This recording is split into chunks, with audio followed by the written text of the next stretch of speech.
The story begins in Nanrong City, where third-year high school students are about to awaken. Several students are inside a bus.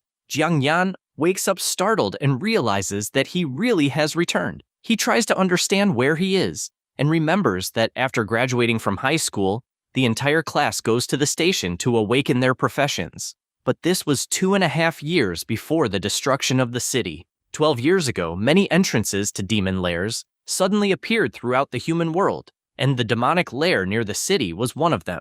Monsters emerging from the demon lairs massacred humans on a massive scale. It was only when humanity entered those lairs to launch a counterattack that they discovered firearms and nuclear weapons were affected by demonic energy in the demon world, making them unusable. Later, humans discovered that as long as they reached the age of 18 and approached the lairs, they could awaken into various professions. They awakened their innate abilities and gained the power to fight demonic creatures. Eventually, all the entrances to the demon lairs were brought under control, and the counterattack against the alternate world began. Every high school student who turns 18 goes to a demon lair to awaken their profession. Professions are divided into 3 categories: combat, support, and crafting. Combat professions are superior to all others, while support professions are also useful. Only crafting professions are considered nothing more than logistics.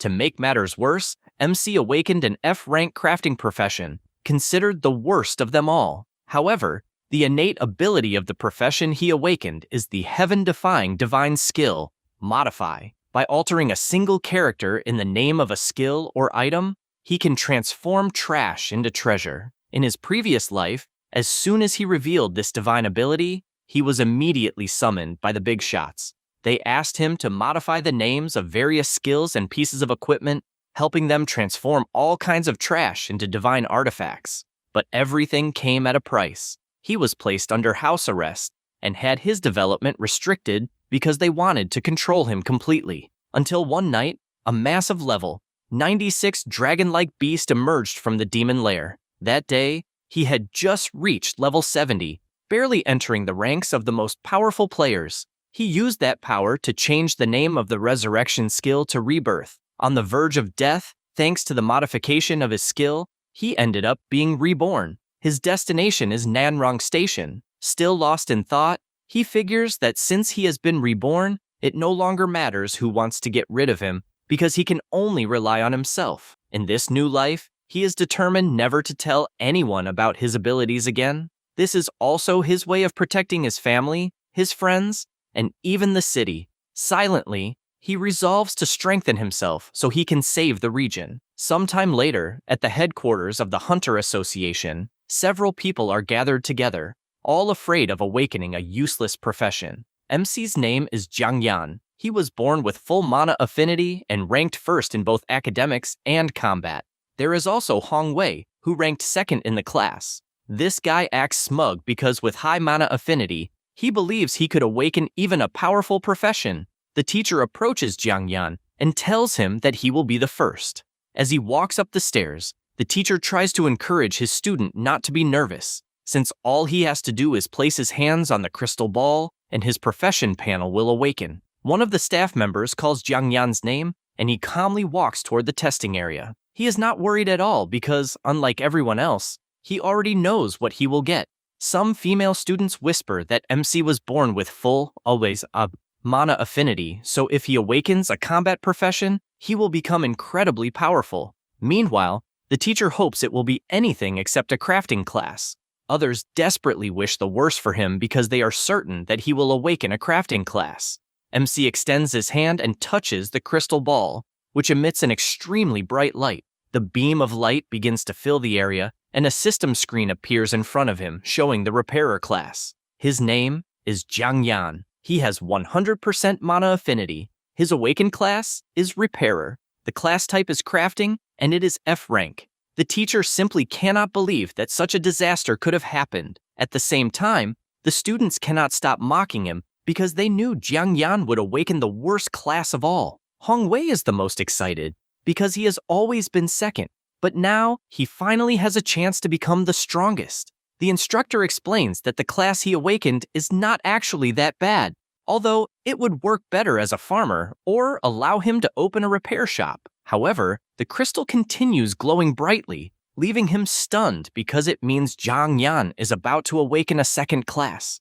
The teacher's eyes also widen because something like this is extremely rare, and even if the first class is F rank, the second one might be better. The light grows more and more intense until it is revealed that he awakened the farmer class. He now possesses these two classes, and both are F rank.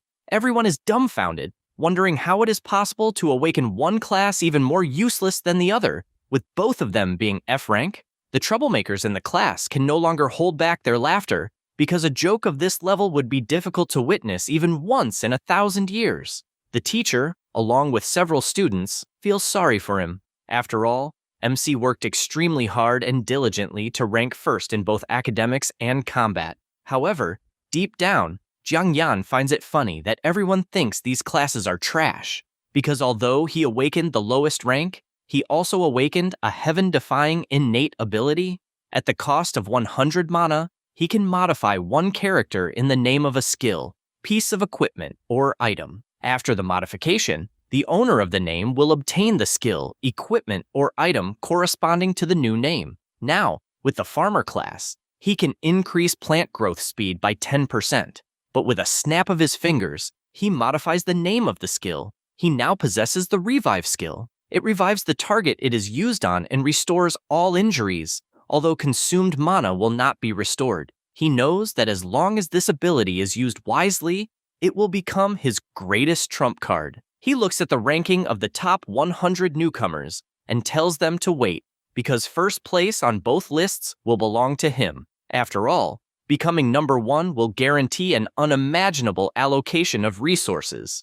Jiang Yan arrives at the novice training base, an area designed for newly awakened players to level up by fighting charging rabbits. Besides being relatively safe, the base provides an excellent amount of experience for beginners, which is exactly what he needs right now. Breaking the record here could also help him enter a top-tier university, so Jiang Yan arrives determined to make full use of this opportunity. When the staff check his registration, they see that he is from Nanrong No. 1 High School, ranked first in both academics and combat, but awakened 2 F-rank professions. Because of this, one of them asks whether the boy truly intends to enter alone and recommends that he form a team with his classmates.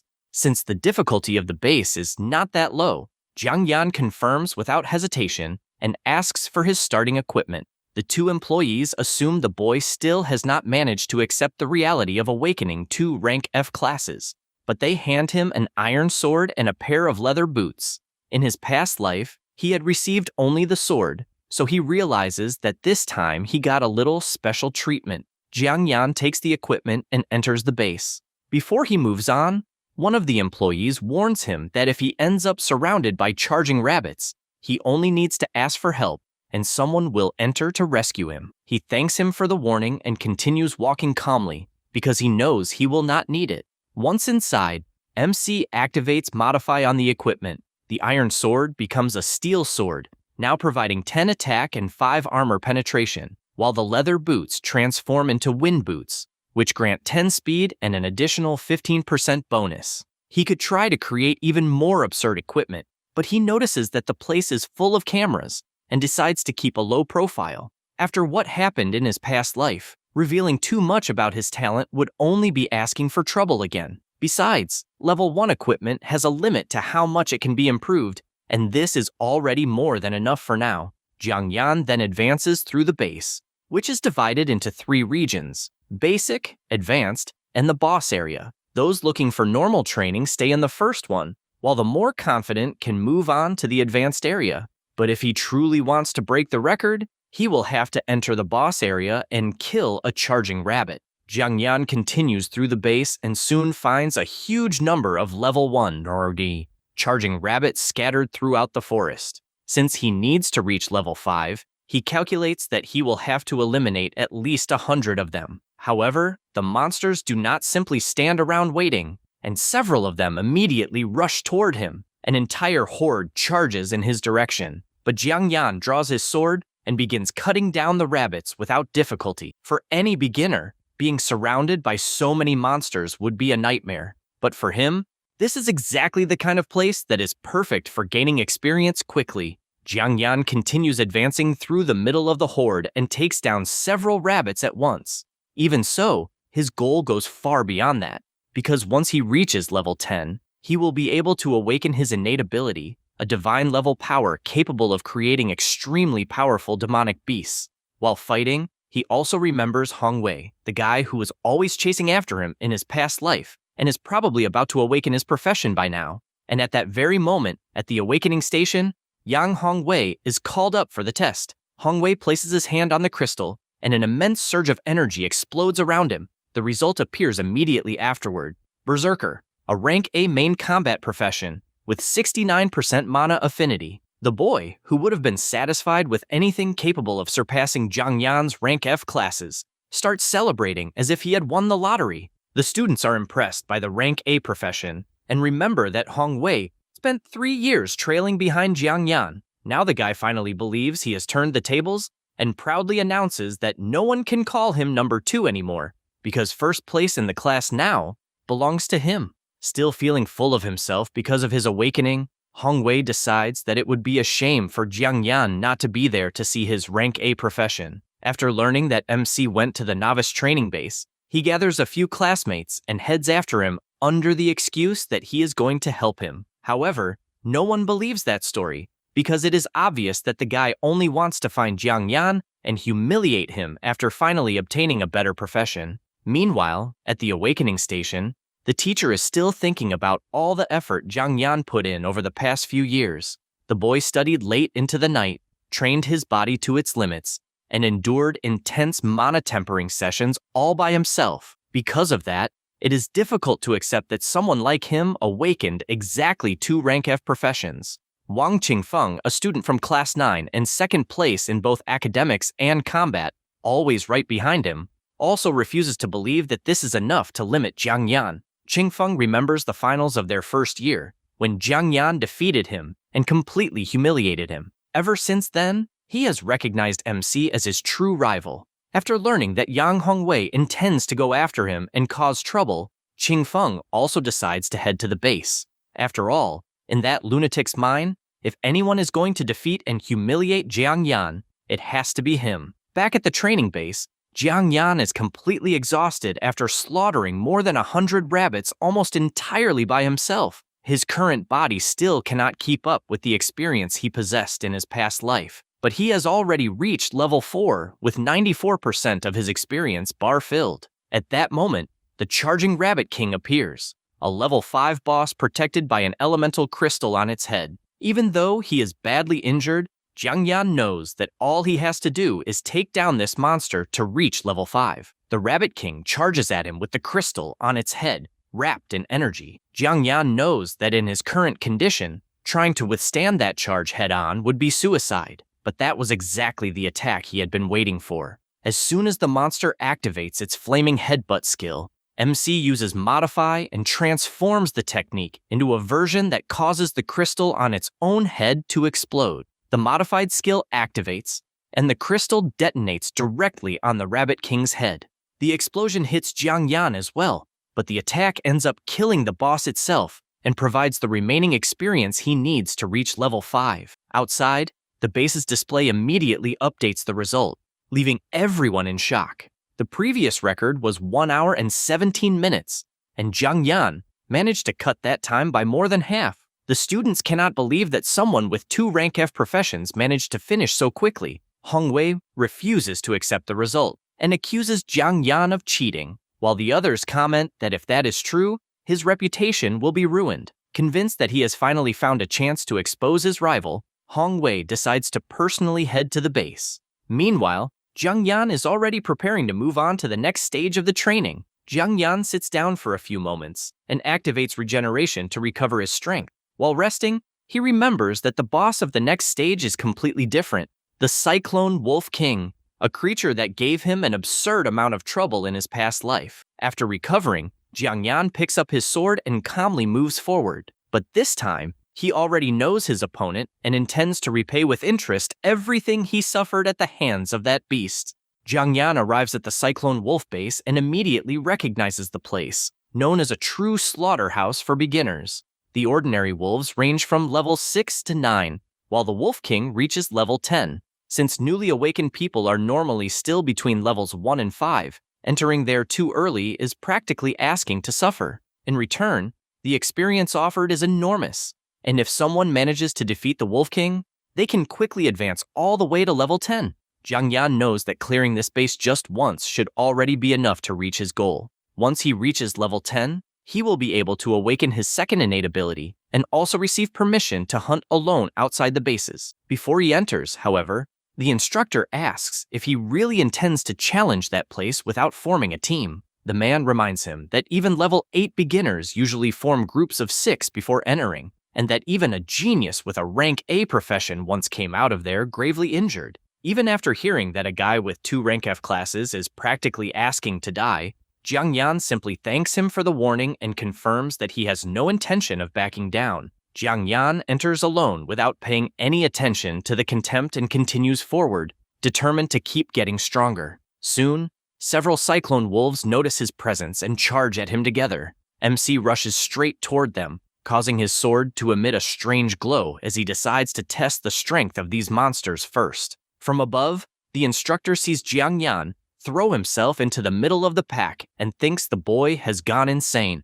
But in just a few movements, he cuts through the wolves with his sword and begins taking them down one after another, gaining experience for each kill.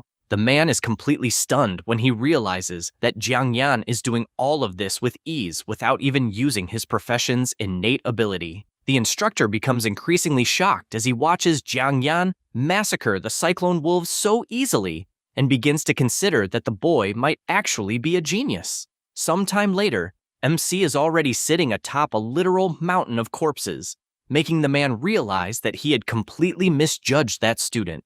Embarrassed that he treated Jiang Yan like an idiot, the instructor decides to leave before the boy notices his reaction. Meanwhile, Jiang Yan has already reached level 9 and activates regeneration to recover from his injuries.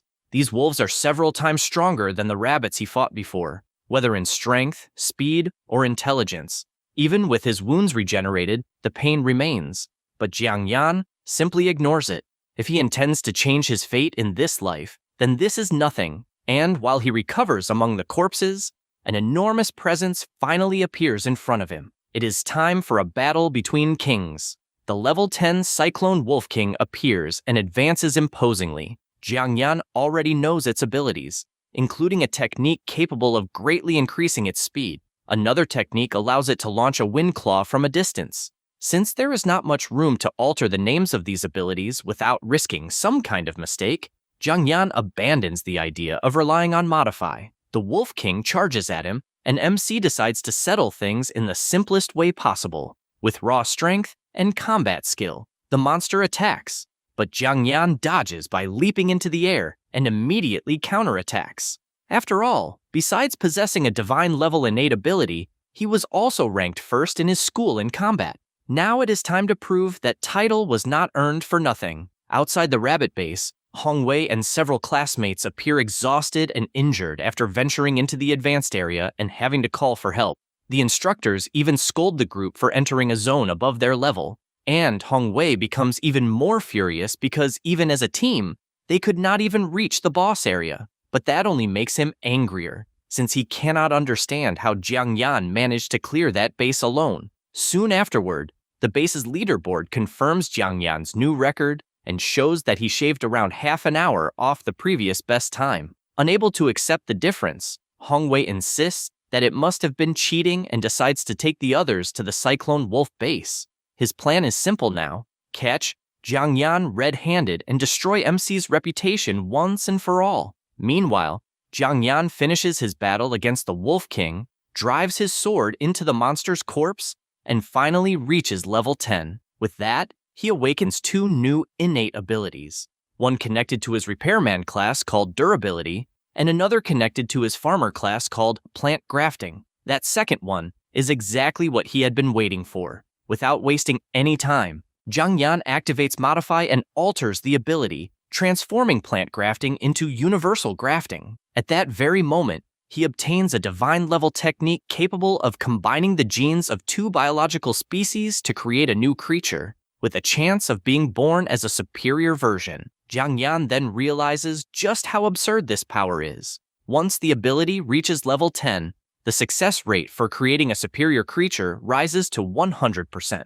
Even with some limitations, it is still a broken ability because it allows him to use two powerful demonic beasts as the foundation to create an even stronger beast, potentially with better racial abilities. And the most overpowered part is that it does not stop there. If he combines this power with a beast tamer scroll, Jiang Yan will even be able to turn these creatures into completely loyal battle pets. After understanding the true value of the new ability, he realizes that he has just obtained a monstrous trump card for the future. Jiang Yan stares at his own ability and remembers how, in his previous life, he was exploited by powerful people who used his power to obtain everything they had. Now, covered in wounds, he tightens his grip on his sword and decides that in this life, this power will belong only to him. Surrounded by the corpses of the wolves, Jiang Yan collects the spoils from the hunt and decides that it is finally time to head back. Besides the experience, he also finds a magic crystal, an extremely rare drop that can be sold for a fortune or used to grant powerful effects to equipment. The problem is that crystals obtained inside training bases belong to the association, so he cannot simply keep it for himself. Even so, Jiang Yan is not discouraged, because now that he has reached level 10, he can already venture into the wilderness outside the demon lair, and everything he obtains out there, whether it is a magic crystal or any other material, will belong to him. Excited by this, he even thinks that his money problems are about to disappear. But then, he feels the pain from the wounds across his body and realizes that the situation is still not resolved. Jiang Yan examines the cuts and concludes that none of them are fatal. Because of that, Revive cannot heal him, and normal treatment at a hospital would be far too expensive for someone as broke as him. Thinking of a solution, MC reaches the craziest conclusion possible. If he kills himself while using Revive, maybe he can heal himself completely. The only problem is that doing this in front of the base employees would attract far too much attention. So, he decides to find an isolated place where he can quietly die and recover without anyone discovering his secret. With that in mind, Jiang Yan runs off. Not long afterward, he returns to the outer area of the base and finds the unusual commotion there strange. There are far too many people gathered, and he does not understand why. It does not take long before someone points at him and shouts that he is Jiang Yan, the freshman who set the new record. Only then does he realize what happened. The news spread, and several upperclassmen showed up specifically because of the record he just broke. Jiang Yan sees the crowd surrounding the entrance and quickly realizes the problem. With so many people there is no way he can use Revive without drawing attention. While trying to act naturally among the crowd, he feels his injuries getting worse and concludes that if he heals himself in front of everyone, he will end up exposing himself. So he begins thinking of a way to shake these people off. But before he can leave, a golden light descends upon the area and an enormous angelic manifestation appears, leaving everyone frozen in shock. The crowd reacts immediately because that is a rank S support class, the extremely rare Holy Angel. Soon afterward, Yao Kexin appears, advancing while surrounded by that sacred light, with radiant wings shining behind her. The girl comes from the powerful Yao family, so her presence alone immediately draws attention. The crowd grows even more excited when they realize who has arrived. After all, it is not every day that someone from the prestigious Yao family appears there, much less because of a freshman who has just broken a record. Sacred light surrounds Jiang Yan, and his injuries begin disappearing rapidly. Relieved, he thanks Yao Kexin and comments that since she has such a useful healing skill, he can repay the favor in the future by repairing her equipment. Yao Kexin accepts the offer with a smile and says she will count on him when her equipment breaks. However, the conversation has barely ended when Hong Wei appears in the middle of the crowd, mocking them and drawing everyone's attention. Hong Wei points at Jiang Yan and tells everyone not to be fooled. According to him, it is impossible for someone with 2 rank F crafting professions to clear a base alone and still break the record like that, so the result could only have been achieved by cheating. The accusation leaves the students surprised, and Hong Wei continues fueling the story. In his eyes, Jiang Yan could only accomplish something like that by using an absurdly powerful set of equipment.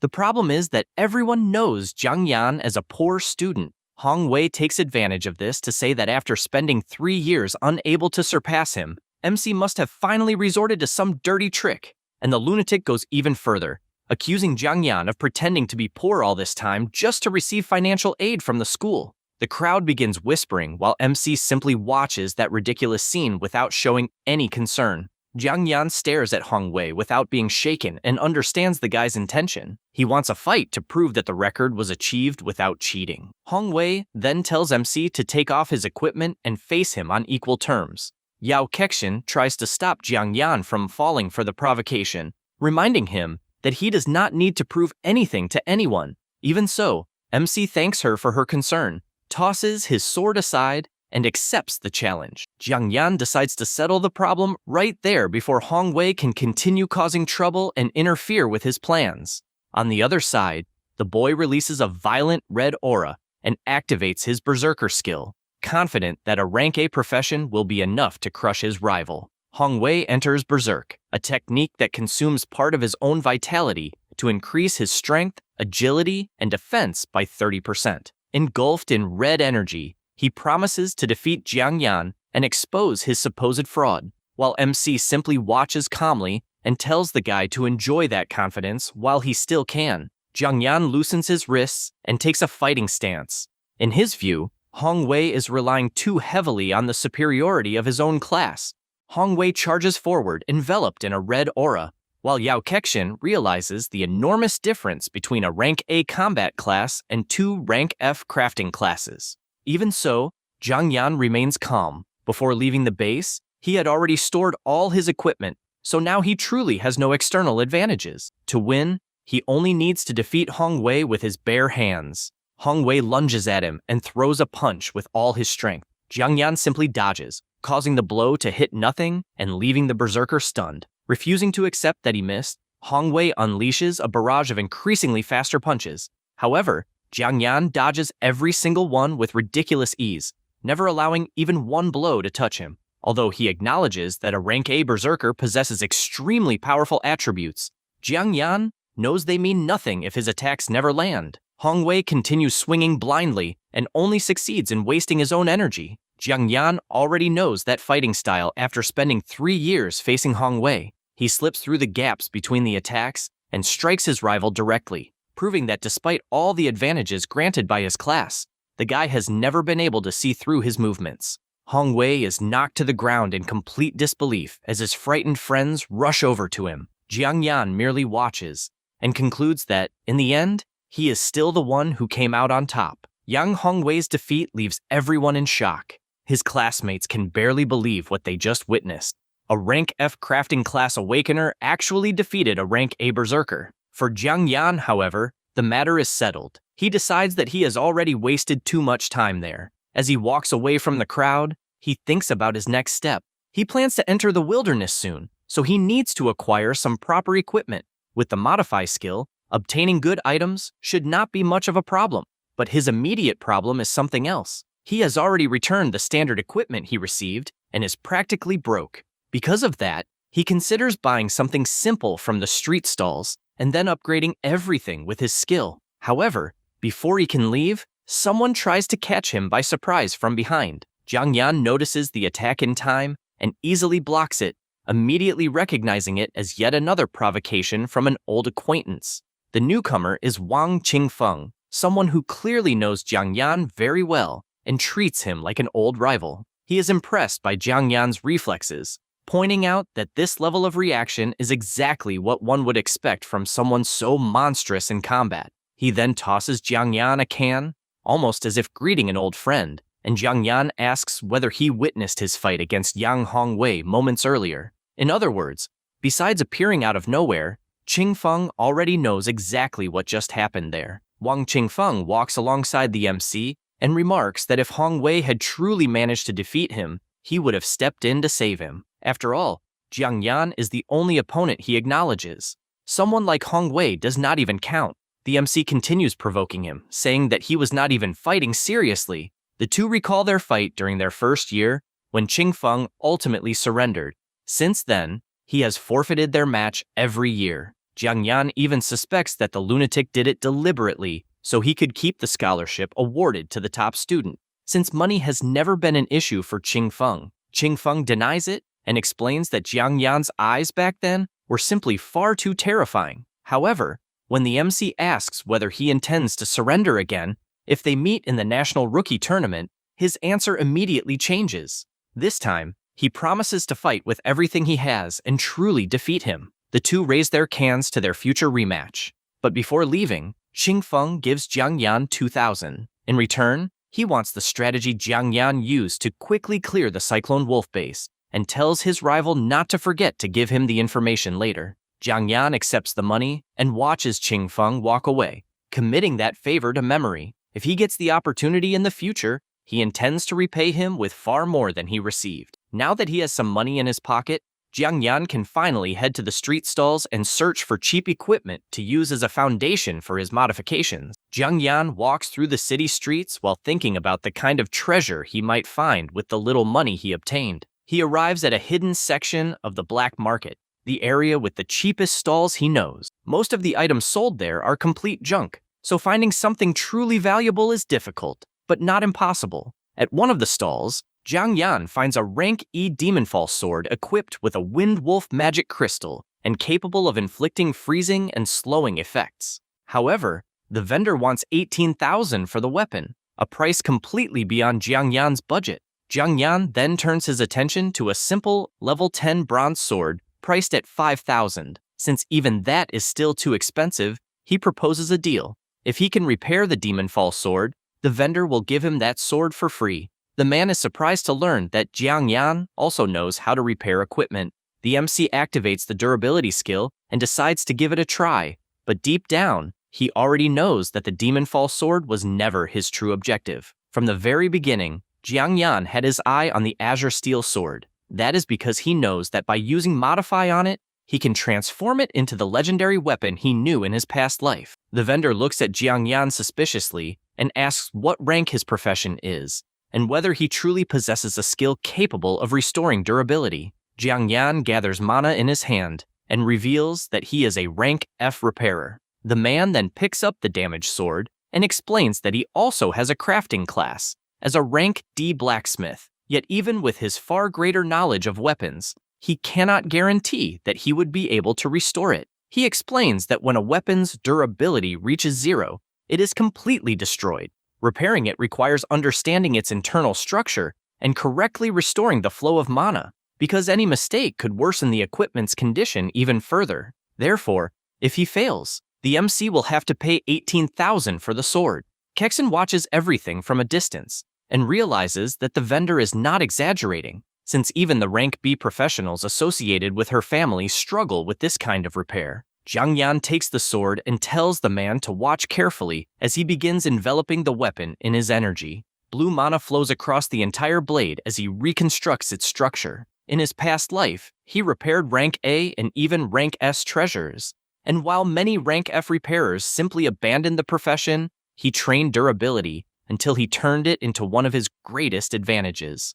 A short while later, the sword is completely restored before everyone's eyes. The spectators are shocked to see a mere rank F student perform a repair of that level, and even Kexen is surprised, as she expected nothing more than a partial restoration. Jiang Yan simply finishes the job and announces that the weapon has been repaired. The Demonfall sword returns to 100% durability. The vendor examines it and admits that he misjudged the young man. Impressed by Jiang Yan's ability, he honors their agreement and gives him the sword he requested for free. With the Azure Steel sword in his hands, Jiang Yan can finally pursue his true objective. He activates Modify, changes a single character in the name, and transforms the ordinary weapon into the Azure Jar sword, a pseudo-divine weapon he knew from his past life. This sword became famous in the hands of a warrior who charged through the enemy ranks 7 times. So obtaining a weapon of this caliber practically for free was an incredible deal.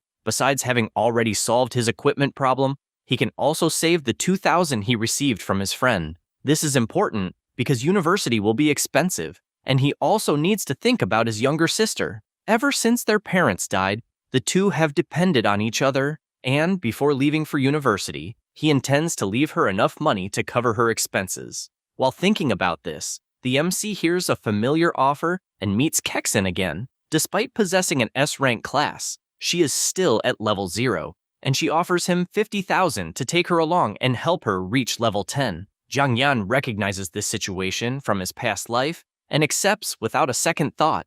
Satisfied with the agreement, Kexin approaches the merchant and decides to buy the recently repaired Demonfall sword. Now that its durability has been restored, the man raises the price to 25,000, but the girl simply asks him to check the payment. It is a storage ring that leaves the merchant utterly stunned by her wealth. The man immediately bows and practically begs her to accept the sword. The MC watches the scene and realizes that this street merchant is clearly not accustomed to dealing with someone that wealthy. Kexin holds the sword somewhat awkwardly and offers it to Jiang Yan as a gift to commemorate their first meeting. The MC is surprised by her gesture, while thinking that if he helps the girl level up, he might also be able to rely on her support abilities to challenge a boss he never managed to face in his past life. The MC accepts the sword and realizes that, despite coming from an absurdly wealthy family, Kexin is much more polite than he had imagined. The girl is happy that he liked it, and privately believes that even though he has an F-rank class,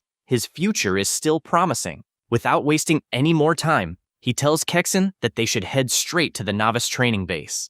At the base, Jiang Yan charges at the monsters and begins taking them down at high speed with his new sword, leaving the girl amazed by how quickly he hunts them. Taking advantage of the experience shared by the party, she quickly rises from level 3 to level 5. The duo continues advancing without stopping, and Jiang Yan once again breaks the time record at the Charging Rabbit base. Afterward, they head to the Cyclone Wolves, where Kexin shoots up to level 9, and the two also break that base's record. The news appears on the display and leaves the students outside stunned, especially when they notice that Jiang Yan is accompanied by a girl this time. They soon discover that his companion is the beautiful Kexin. When some of them ask which family she comes from, others explain that her family is connected to the Dai Chamber of Commerce, one of the 10 largest merchant associations in the country. Meanwhile, inside the base, she can barely catch her breath after reaching level 9 and asks for a short break before tackling the final level. Jiang Yan keeps walking and says she can rest while they move, since his physical condition can still handle it. He has already reached level 13 himself, and now that he has an S-rank support like Kexin by his side, he decides to increase the difficulty significantly. Their next destination will be the only novice training base classified as T-tier danger, the Netherflame Boar Base. At the entrance to the Netherflame Boar Base, the instructors recognize the MC from the records he broke in the other areas and warn him that the boss inside is far more dangerous than the rabbits or the Cyclone Wolves. He is not intimidated and replies that the greater the risk, the greater the reward. Besides, this time, he has an S-rank support by his side. The instructors wish them good luck, and Jiang Yan enters the base with Kexin. After crossing the entrance, the two arrive in a completely silent forest, making the girl wonder why there are no ordinary monsters around. Jiang Yan explains that this base has no normal creatures. There is only a single boss. She barely has time to process the information before the ground begins to shake, and the MC realizes that the creature is already heading toward them. The enormous Netherflame boar appears before the duo, leaving Kexin terrified by the monster's absurd size. The MC draws both swords and faces the creature with a smile. After everything he has encountered so far, an opponent he considers worthy has finally appeared. This is the level 15 Netherflame Boar King. The MC readies his swords and tells Kexin to keep Holy Light ready to heal him. Instead of waiting for the monster to attack, he takes the initiative, charges forward at high speed, and uses the momentum of his leap to try to slash the creature's neck. However, the boar leaps away at the last instant and avoids the fatal blow. Jiang Yan is surprised by the boss's intelligence, but he spots an opening while it is still suspended in midair. To take advantage of that fraction of a second without revealing too much in front of Kexin, he decides to discreetly enhance one of his own swords. Jiang Yan activates Modify and alters the Cayenne Steel Sword, transforming it into an A+ rank version with absurdly superior attributes. Even a divine ability cannot completely ignore level restrictions, but this is already enough. His attack power increases several times over, along with his armor penetration and agility. With the weapon strengthened, he charges at the boar again and lands a brutal slash, severing one of the monster's enormous tusks. As soon as he gains the upper hand, he undoes the modification and returns the sword to its previous state before Kexen can notice anything strange. She is shocked to see an apparently E-rank weapon easily cut through one of the toughest parts of a boss. However, she quickly dismisses the possibility that the sword deserves the credit and concludes that Jiang Yan achieved it through his own strength and combat technique. To her, this finally explains how someone with 2 F-rank professions managed to break so many records. His combat abilities must be far beyond those of an ordinary awakened individual. Jiang Yan notices the girl trying to come up with an explanation on her own and chooses not to correct her. After all, the boss is still standing before them, and this is no time to stand around thinking about it. He realizes that he can end the fight with his next strike and tells Kexen to use Holy Light immediately, otherwise she will not receive any experience. The girl raises her staff and activates the ability, enveloping them both in sacred light. With the support ready, the MC decides to finish off the boss and realizes that Modify's short cooldown also allows him to use the ability multiple times during a battle. The Boar King covers its body in blue flames and activates Wild Charge. The MC watches the monster rush toward him and considers it the perfect moment to end the fight. As the boss charges, Jiang Yan finds a way to use Modify without revealing his secret. Before doing so, however, he asks Kexen to close her eyes and assures her that she definitely will not want to see what is about to happen. Assuming that it will be a gruesome scene, the girl obeys. Seizing this opportunity, he activates Modify and alters the boar's own charging ability, transforming the attack into an extremely slow version. The creature loses practically all its speed and becomes an easy target. The MC takes advantage of the opening, undoes the sword's temporary modification, and prepares the final blow. He slashes the monster and defeats the level 15 boss. The enormous amount of experience takes him directly to level 15, allowing him to advance 2 levels at once, far more than expected from a single training base. Kexen also receives an absurd amount of experience and gains 3 levels at once. When she opens her eyes, she asks in surprise if Jiang Yan really killed that monster by himself. Before he leaves, Kexen asks him to wait and gives him the agreed payment along with an extra gift, a spatial ring. The MC is surprised because this type of item can store objects inside it, and even a small one can be worth hundreds of thousands. Because of that, he tries to refuse it, but she insists, saying that he helped her gain several levels and deserves a reward. Since he plans to enter the wilderness soon and truly needs somewhere to store the resources he obtains, Jiang Yan eventually accepts it. To return the favor, he promises Kexen that she can ask him for anything once in the future, as long as it does not go against his principles. With the power leveling service complete, Jiang Yan decides to end his training for the day. Outside, he checks the rookie rankings and realizes just how fierce the competition is that year. He still holds first place, but several schools have awakened students with extremely high-level professions, including 3 Rank S combat classes at Nanrong No. 3 school alone. Because of that, he knows he will not remain comfortably at the top for long. Among the names beginning to rise are people Jiang Yan knows very well from his past life, such as Li Yufeng, a Rank S sacred swordsman, Zhang Hong, who possesses the Flaming Fist class, and Lu Yuan, a Rank S Gale assassin specializing in speed and surprise attacks. If he wants to remain among the best and reach the top of Nanrong's rankings, all of them will eventually become his opponents, something the MC is already eager to face.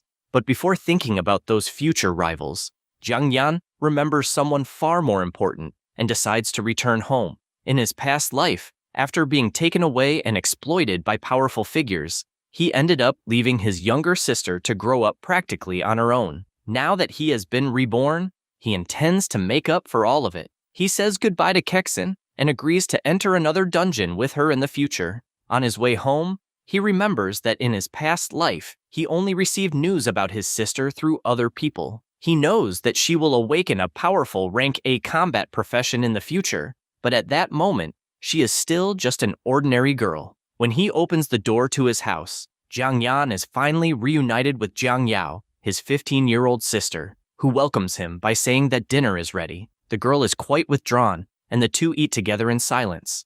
Ever since their parents died in a demon den, she has been like this, completely different from the cheerful girl she was 3 years ago. As he looks at Jiang Yao, he remembers how much happier his sister was before their parents died. After that tragedy in the demon den, she changed greatly. During dinner, his sister suddenly announces that she has decided to drop out of school, leaving the MC unable to understand why. He remembers that the high school entrance exams are approaching, and that his sister always receives A grades in both academics and combat.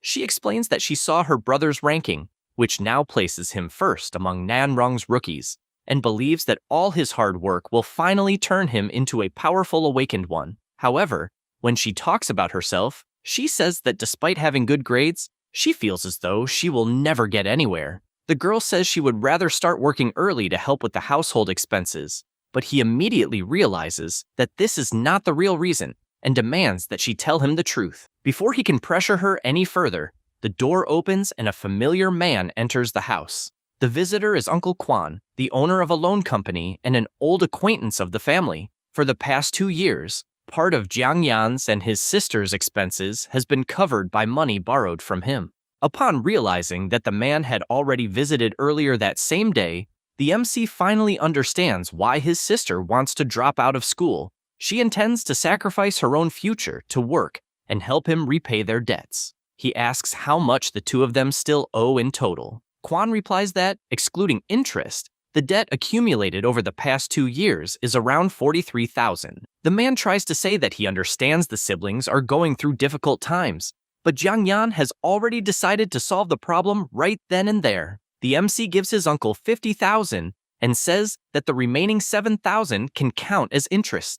The man is completely stunned, and Jiang Yao immediately asks where her brother got so much money. He realizes that he will need to explain something to reassure her, but with Quan still in the house, he prefers to be careful about what he reveals. The man takes the money and says goodbye, telling the MC that he can come to him if he ever needs help again. As soon as he leaves, Jiang Yao asks whether that money came from an inheritance their parents left behind, but her brother explains that he earned it through his own abilities and tells the girl to stop worrying. He also assures her that he will reach first place in the rookie rankings and earn the title of the city's best rookie. The MC remembers that the first place prize alone is worth 300,000. Because of that, he pats his sister on the head and makes it clear that she does not need to drop out of school or sacrifice her own future to help him. The girl becomes emotional when she realizes that her brother truly discovered what she was trying to do. To fully reassure her, he also gives her some money and tells his sister to continue studying and training. He jokes that once he reaches the top, she will also have to work hard because everyone will know her as the younger sister of the #1 genius. Jiang Yao cannot hold back any longer and hugs her brother while crying, promising that she will not bring shame to their family. As he comforts the girl, the MC decides that from now on, he needs to find a way to earn money and level up at the same time. First place in Nanrong will belong to him, and there is a perfect location for that outside the area controlled by humans. That place is the Poison Dragon Valley, a region filled with dangers but also opportunities. Since monsters gather there in enormous numbers, it is one of the best places to evolve quickly. In addition, there is a rumor that a rare dragon-type magical beast lives deep within the valley. If Jiang Yan can obtain an egg from that creature, his universal grafting will finally be able to display its full potential and perhaps even create an extremely powerful companion. He also believes that he can obtain magic crystals and sell them to solve his financial problems once and for all.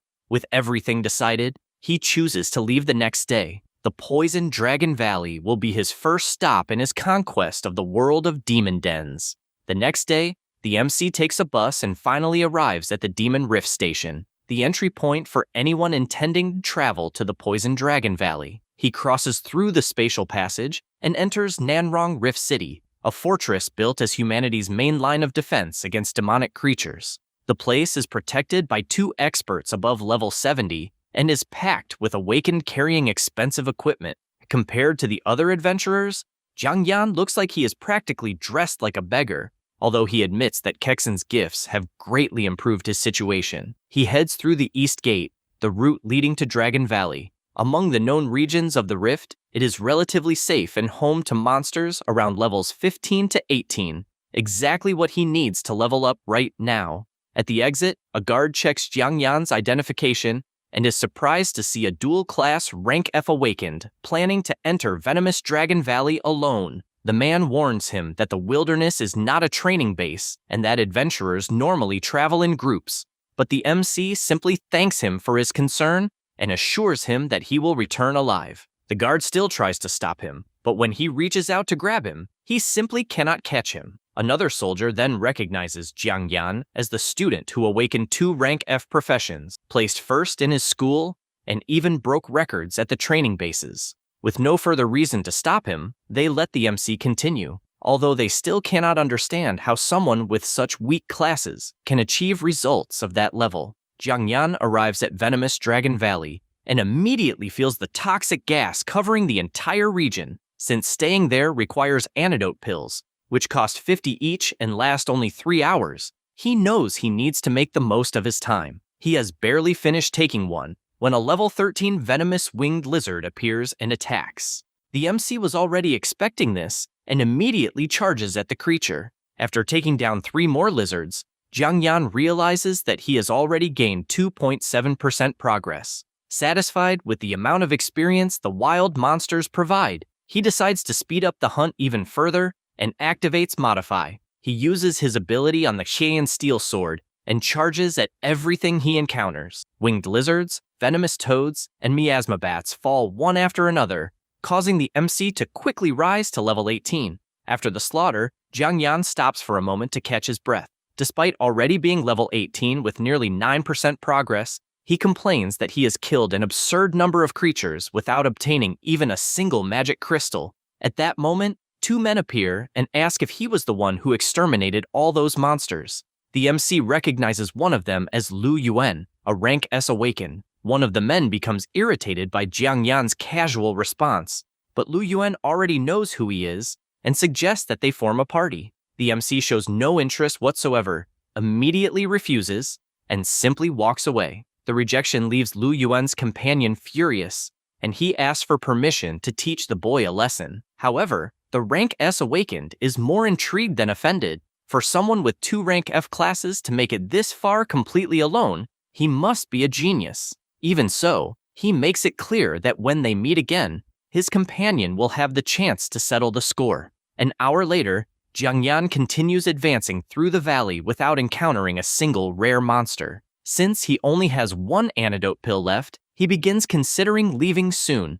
However, as he scans the area for anything unusual, a purple creature suddenly appears and attacks. He notices the attack at the last second and blocks it with his sword. Surprised that he was ambushed, he stares at the creature and realizes that, despite its strange appearance, its defense is absurdly high. The monster soon reveals its true form. It is a level 20 Miasma Demon Toad King, a rare creature with mutant toad skin, giant tongue bind, and bone-rotting venom. The MC is actually excited, since he has finally found the boss, and remembers that several people fought over this monster in his past life. The toad immediately attacks with its enormous tongue, striking from multiple directions to surround him. The MC admits that the attack is fast, but he already knows how to break it. He activates Modify directly on the boss's ability, causing its own attack to spiral out of control and bind the creature. Taking advantage of the opening, he leaps forward to finish off the monster. His attack lands directly, but the sword cannot even pierce its tough skin. To make matters worse, the boss activates mutant toad skin and increases its resistance even further. Since the boss is a higher level than Jiang Yan, the effect of Modify quickly expires, and its tongue returns to normal. The MC realizes that this is precisely one of the greatest limitations of using his ability directly on stronger enemies. The toad attacks with its tongue again, but Jiang Yan has already changed his strategy. Instead of continuing to modify the monster, he grips his sword and activates Modify on the weapon itself. The Demonfall sword transforms into the Demon King's sword. A monstrous red energy erupts around him as the new weapon begins releasing an entirely different power. At that very moment, a consciousness awakens within the sword and demands to know who dared summon that king. This weapon is so absurd that not even its rank or attributes are displayed correctly. It carries the will of a demon king along with overwhelming demonic energy. MC grips the new sword and immediately realizes that this modification turned out far worse than he expected.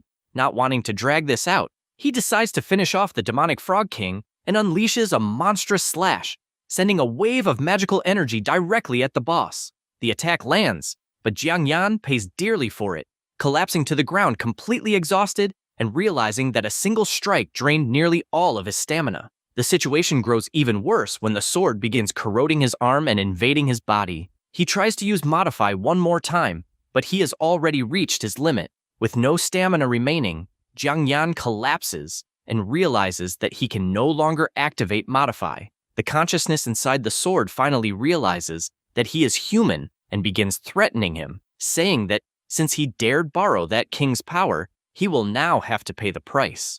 Although the creature cannot bring its true body there, it claims that just 1/10 of its power would be enough to destroy human civilization and enslave the entire race. However, Jiang Yan was already expecting this problem. This is not the first time he has modified a weapon connected to a demon king, so he already knows how to deal with the consciousness trapped inside it. Even as his arm is being corroded, he draws his other sword and attacks the core of the Demon King's sword directly. The entity realizes what he is doing too late and can only call him an insect before the blow lands squarely. An explosion of demonic energy engulfs the area, and the Demon King's consciousness begins to disintegrate. Before disappearing, it promises to avenge this humiliation, swearing to tear his body apart. When that presence finally vanishes, MC regains control and realizes that the corrosion has also stopped. Just as he knew from the experience of his past life, all he had to do was injure the Demon King's consciousness summoned into the weapon to stop it from invading his body. He waits for his stamina to recover, knowing that afterward, he only needs to restore the sword to its original form to end the problem. As he rests, he remembers that something similar happened in his past life when he used Modify. That time, the entity that descended was the infinite Demon King, known as the Thunder Spirit Calamity, and the situation was so absurd that it required the intervention of a guardian above level 80. It was precisely thanks to that disaster that he discovered how to deal with these entities. To subdue them, one must attack the consciousness residing inside the weapon directly. Even though he knows this method, MC still wonders where these beings truly come from. Perhaps they are creatures connected to the demonic rifts, or perhaps the Demon Kings themselves exist in an even more terrifying world. After resting long enough, he decides to stop thinking about it, activates Modify, and restores the sword to its Demonfall form. He then begins collecting the spoils, mentally demanding that the demonic Frog King not disappoint him after all that effort. To his delight, the boss drops a level 20 magic crystal worth at least 100,000. In addition, the boss's corpse and the bodies of the monsters killed earlier are also excellent materials that can earn him a good amount of money. MC knows that selling everything through the official market would not yield as much profit, so he already plans to take the materials to the underground black market when he returns to Nanrong. At that moment, he notices something else. After killing the boss, the system also registered the death of an unknown creature and granted him a massive amount of experience. With that, Jiang Yan jumps straight from level 18 to level 20. He concludes that the unknown creature was probably the demonic entity connected to the Black Eye and celebrates the unexpected bonus. The discovery makes him imagine an absurd loophole. If he continues modifying weapons, summoning these entities, and defeating them, he might be able to exploit the system and level up all the way to level 100. However, losing control just once would put all of Nanrong at risk along with him, so he decides not to play with fire. Furthermore, he awakens a new innate skill every 10 levels, and now he wants to check what he gained upon reaching level 20. The system reveals 2 new abilities. As a craftsman, he received Dismantling, which can dismantle items below level 10 and turn them into materials, with a 10% chance of triggering a critical effect that doubles the rewards. As a farmer, he gained Pest Immunity, protecting crops from pests. Jiang Yan is especially pleased with dismantling because it is excellent for making money, while he considers the second ability situational but extremely useful at critical moments. With everything settled and the spoils secured, he decides that it is time to return. As he moves through the forest, Jiang Yan notices someone hiding among the trees and recognizes the man as one of young Master Lu Yuan's lackeys. Moments later, the man celebrates finally finding the trash with 2 rank F classes. The system reveals that he is Liu Tao, a level 17 rank B assassin. Liu Tao wastes no time and activates his innate ability, Extreme Speed, increasing his agility by 30% before charging at Jiang Yan with 2 blades. Convinced that a rank F class could never keep up with a rank B combatant, he attacks, but Jiang Yan blocks his strikes and counters, sending the assassin flying. Liu Tao falls to the ground injured and cannot understand how a boy could be faster than him. To make matters worse, he notices that MC just pulled a sword from a spatial ring, an extremely expensive item that someone supposedly poor should not possess. Jiang Yan then reminds the madman that awakening a combat class does not make anyone invincible. Training, attribute growth, combat experience, and level differences also determine a person's strength, and Liu Tao is clearly not even qualified to face him yet. MC even remarks that if his master had come personally, perhaps things would have turned out differently. Before Jiang Yan can finish speaking, a leaf coated in energy slices through the air toward him. He raises his sword and blocks the attack, immediately realizing who has arrived. As if summoned by name, Lu Yuan finally appears. Lu Yuan immediately charges forward, and the 2 exchange blows at high speed. The assassin takes the opportunity to compliment that beautiful sword. MC replies that Lu Yuan's blade is not bad either. After the first clash, the 2 retreat and put some distance between them. Lu Yuan assumes a fighting stance and says that he wants to personally witness the strength of the #1 rookie in the rankings. Jiang Yan welcomes the idea and taunts him, saying that Lu Yuan must be quite upset about losing first place to him. Jiang Yan has no intention of fighting for free and proposes another wager. Whoever loses must hand over their weapon. Lu Yuan immediately accepts and activates his rank S innate ability, Gale Cloak, increasing his agility by 80%. Seeing his opponent going all out, MC rests the sword on his shoulder and says that he will gladly take that blade. Lu Yuan charges forward at tremendous speed. In his mind, his class was designed specifically to make him faster than any opponent, and speed is everything. Jiang Yan watches the barrage of strikes and blocks attack after attack with his sword, acknowledging that the speed of a rank S combat class truly is absurd. As Lu Yuan's companion cheers and tells him to finish off the MC already, the boy believes Jiang Yan is too slow to face him and prepares the strike that should end the fight.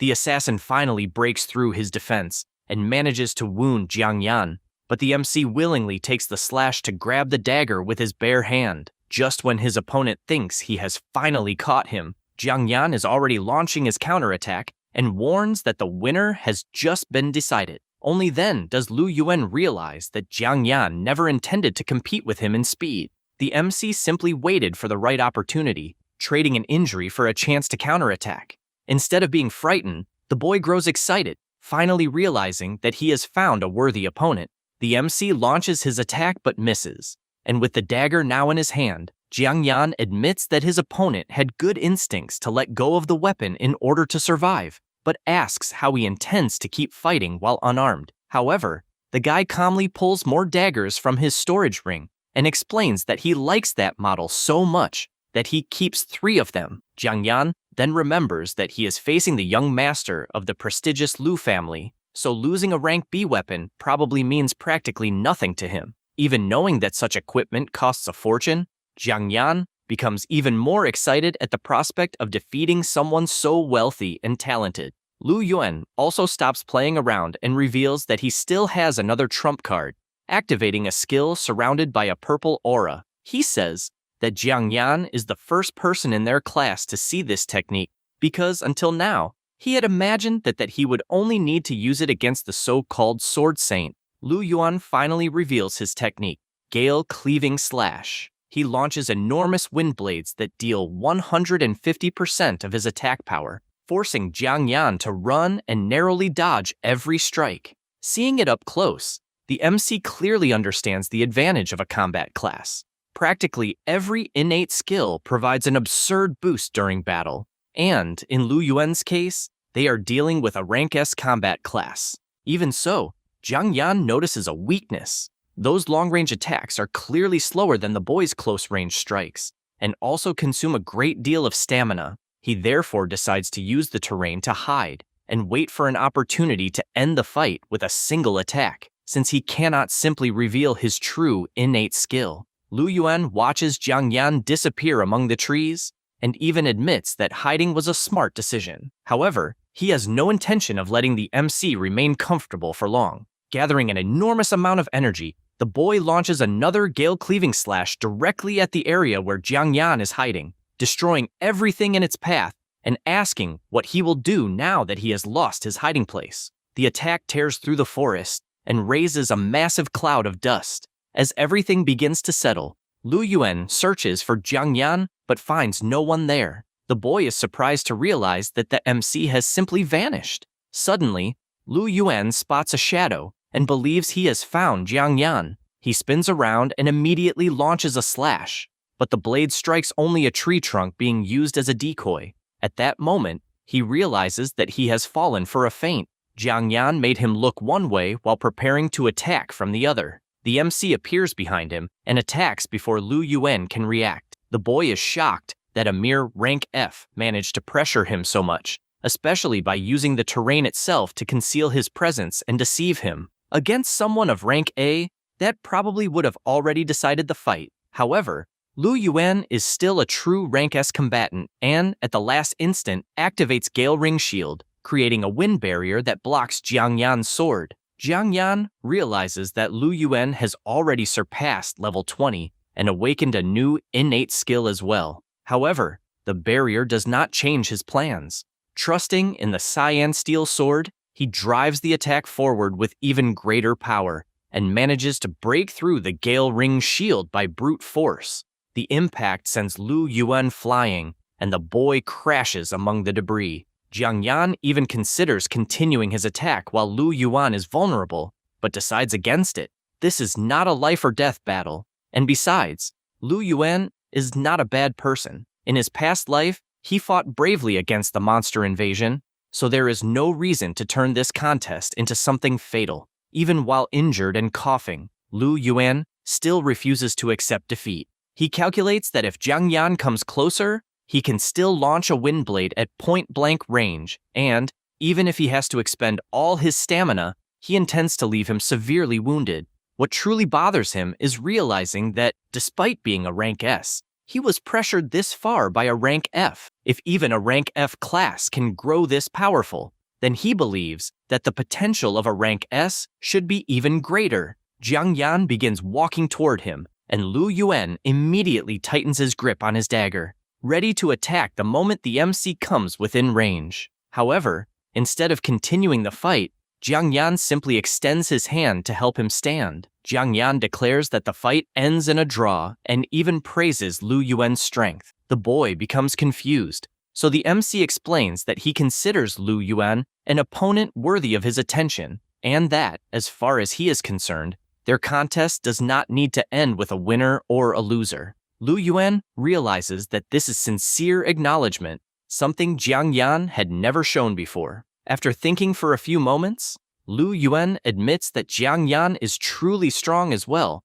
and understands that there is always someone stronger, no matter how much you improve. He thanks him for the lesson and accepts the MC's hand. From that moment onward, he acknowledges Jiang Yan as a true powerhouse and a rival worthy of his attention, but warns that next time he intends to defeat him fairly before continuing his pursuit of a place among the top 100 freshmen. Jiang Yan accepts the challenge with a smile and warns that if Lu Yuan truly intends to defeat him in the future, he will have to train even harder and become much stronger. Liu Tao still tries to cause trouble, calling the MC a brat and complaining that he left his brother in such a state. However, Lu Yuan immediately shuts him down and tells him to stop being disrespectful, saying that from now on, he must treat Jiang Yan with the same respect he shows him. The man obeys without arguing, while the assassin promises that in their next fight, he will use everything he has to defeat the MC. Jiang Yan watches the two of them leave and thinks that if he had truly fought with everything he had, Lu Yuan would have already lost the instant he announced his first skill. After this fight, he also realizes that the modified Typhoon Slash still has several possibilities left to explore. The only problem is that because the duel ended in a draw, he had to return the dagger they had wagered and left without gaining anything. Shortly afterward, he notices a strange mist farther ahead and remembers that Lu Yuan's attack had revealed something that was originally invisible, making him suspect that something may be hidden inside it. To avoid entering unprepared, he activates Modify on his resistance and transforms the skill into level 1 poison immunity, which protects him for 20 minutes against poisons from creatures up to 1.5 times his level. With this new skill, Jiang Yan no longer needs to worry about carrying antidotes and walks straight into the poisonous mist. As he advances, he notices that the poison is becoming increasingly concentrated and begins to wonder exactly what is hidden in that place. Following the mist to its source, MC reaches a massive lake covered in a terrifying greenish energy. Faced with that sight, he begins to suspect that the legendary poison dragon might truly be there. He dives into the poisonous lake to investigate for himself and begins descending through the greenish water, heading straight into the depths in search of whatever is hidden below. Soon after, a gigantic shadow emerges from the depths and charges straight at him. The monster is a level 18 ice-armored crocodile.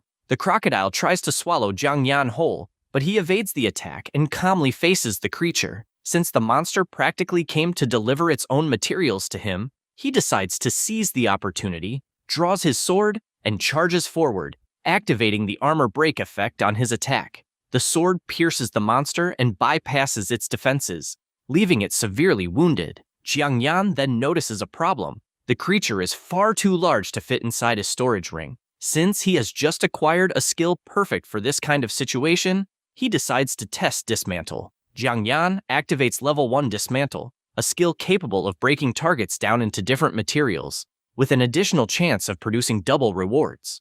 The crocodile's entire body begins dissolving into countless blue fragments until it completely disappears. From the monster, Jiang Yan obtains E-grade bones and meat, along with D-grade hide, which is considered an excellent material for crafting fire-resistant equipment. Since the hide is already somewhat valuable, he decides to keep it. At that moment, however, an intense poisonous energy farther ahead catches his attention. Without realizing it, he has gotten very close to the true source of the toxic mist. Curious to discover what lies there, he continues swimming and finds a hidden passage deep underwater. The farther he advances, the more he notices that all the surrounding terrain has been severely corroded by the poison, making MC wonder whether his luck has just taken a turn for the better. Jiang Yan advances through the submerged ruins and soon realizes that he has truly discovered something incredible. Hidden there is a level 43 female poison dragon, still in her growth stage, and to top it all off, surrounded by several eggs. Now he understands why this creature is known as a legendary growth-type monster. Once fully mature, she can easily reach level 70, and with his universal creation skill, Jiang Yan even suspects that this limit might be raised further. For that reason, he decides to wait for the right opportunity to steal those eggs, taking the chance to avenge all the people the creatures have killed. However, an enormous disturbance suddenly erupts, and another dragon appears, flying toward the nest. MC immediately realizes that a male is also protecting that place. With 2 dragons of that level nearby, he knows that staying there would be suicide, so he retreats, determined to return once he is stronger. His objective is now even clearer: increase his power and, in the future, claim those dragon eggs for himself. Jiang Yan can already imagine that when that day comes, hardly anyone in Nanlu will dare to look down on him. But before then, he needs to deal with something much more immediate: selling the materials he obtained and turning everything into money. For that reason, he heads to the city's underground black market. Nanlu's black market operates with virtually no fear of law enforcement. It is said that a level 60 Grandmaster keeps the place under his protection and, besides being extremely powerful, also has considerable backing. Therefore, As long as no one causes serious trouble, the authorities simply avoid interfering. This makes all kinds of transactions easier, but it also allows plenty of rotten things to happen there. Jiang Yan arrives at the pavilion, the most trustworthy shop in the black market that he remembers from his previous life. Inside, the owner, Qin Yu, calmly watches two men attempting to negotiate over some materials. They ask for a better price, but she tells them that her offer is already the highest on that street, and that if they are not satisfied, they can look elsewhere. Paying no attention to their persistence, she notices Jiang Yan standing nearby and asks whether the student has also come to sell something. The men look the boy up and down and begin mocking him, finding it impossible that someone dressed like that could be carrying anything valuable. One of them even tells Jiang Yan to leave so he will not waste anyone's time. However, MC remains calm, raises his hand, and activates his storage ring, saying that he truly did not bring anything particularly impressive. The two men are instantly left speechless when they realize that this seemingly ordinary boy possesses such an expensive item. Jiang Yan then empties the ring's contents, filling the room with monster materials he obtained from the poison rift, including bones, scales, tendons, claws, and even the ice-armored crocodile's hide. The quantity and quality of the items leave everyone stunned, especially because possessing that hide means he managed to reach the deepest regions of the rift. And just when everyone thinks he is finished, Jiang Yan takes out one more thing, a genuine magic crystal. The energy released by the object causes the two men's eyes to widen, while even Qin Yu loses her relaxed expression for a moment as she tries to understand who the hell this boy is.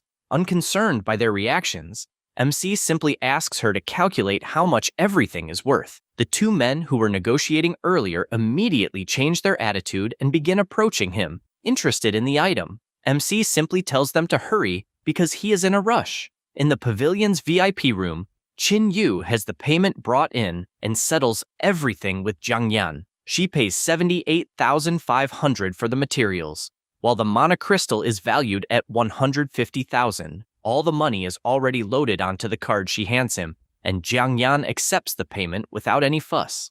In addition to the money, Qin Yu gives Jiang Yan a golden card identifying him as a VIP client of the pavilion. With it, if he obtains more mana crystals in the future, she promises to purchase them at a 10% premium. MC thanks her for the special treatment, since it will be useful. Upon leaving the establishment, he acknowledges that Qin Yu was truly fair, so he does not regret choosing to do business with her. However, he also understands that the VIP card and extra benefits were not given to him for free. The woman clearly sees potential in him and expects to profit from their relationship in the future. As the boy leaves, several figures in the shadows begin watching him. MC calmly walks through the market, thinking that capable people always receive different treatment. If he wants access to national-level resources, taking first place on the Nanrong entrance exam is a necessary condition. But as he walks, two men put out their cigarettes and begin following him. Without changing his pace, Jiang Yan enters an increasingly isolated area.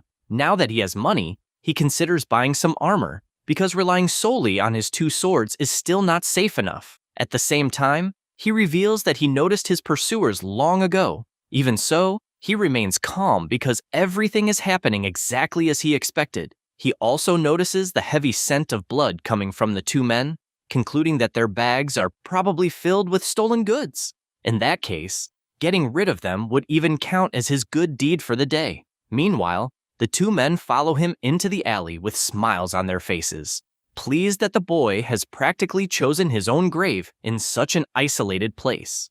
Jiang Yan walks even deeper into the alley and stops along the way, while the two men finally appear behind him. Without even turning around properly, he comments that they are quite slow. The two then reveal their classes. Liu Dalei, a level 17 rank D butcher, and Xu Yang, a level 16 rank D poison master. Jiang Yan reacts with feigned fear, saying that two primary combat professionals truly seem terrifying, and that a mere rank F craftsman like him would not stand a chance. The two become irritated by his mockery, and Jiang Yan confirms it with a smile. Enraged, Liu Dalei charges at him while activating level 1 slash. At the same time, Xu Yang activates level 1 poison and coats his weapon with venom. Before their attacks can reach him, Jiang Yan merely raises his hand. Since he has never used those abilities in this life, he decides to test their power and activates Modify. Level 1 slash is transformed into level 1 self slash, causing Liu Dale to begin repeatedly cutting his own body apart. Unable to control his hand, Shu Yong panics when he sees his partner injuring himself, but his own ability is soon altered as well. Poison becomes level 1 ingest poison, whose effect is to immediately poison the user. Within seconds, his body is overwhelmed by the poison, and he begins coughing up blood.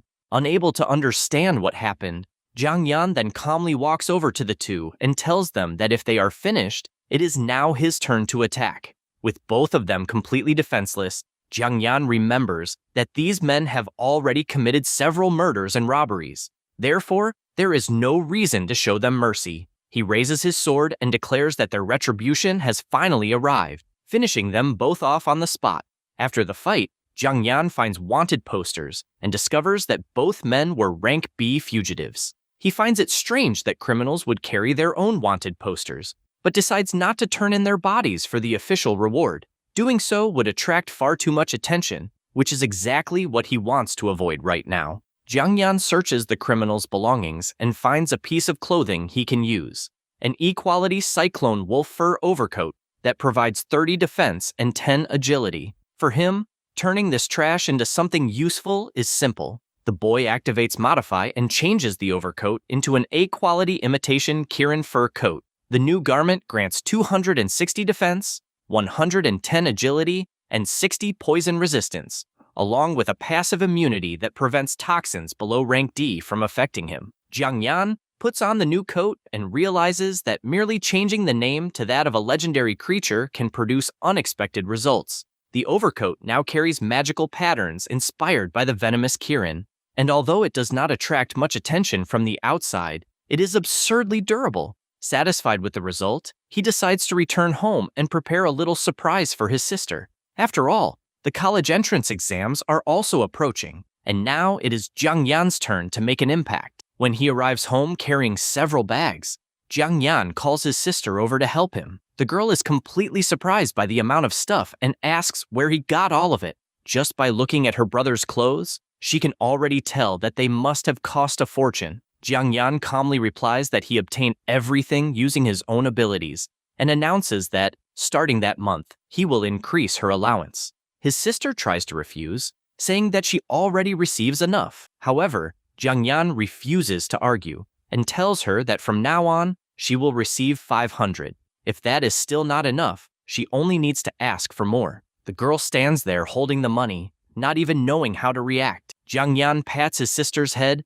and tells her to stop getting lost in her own thoughts. The mobilization for the college entrance exams will take place the following day, so he will be away for about a month. Before leaving, he also asks her to prepare a delicious meal when he returns. The girl then asks what level her brother has reached. Jiang Yan replies as if it were nothing special. He is only level 20. His sister is utterly shocked to hear that Jiang Yan has already reached level 20. After all, the college entrance exams take place only 1 month after awakening, and during that period, most ordinary students can barely reach somewhere between levels 10 and 15. Only the most talented reach the level 16 to 20 range, while surpassing level 20 normally requires the tremendous support of powerful families and a vast amount of resources. Jiang Yan knows that his progress has been completely beyond the norm. He only reached level 20 so quickly because he managed to kill that Demon King by himself, and he admits that without a constant supply of resources,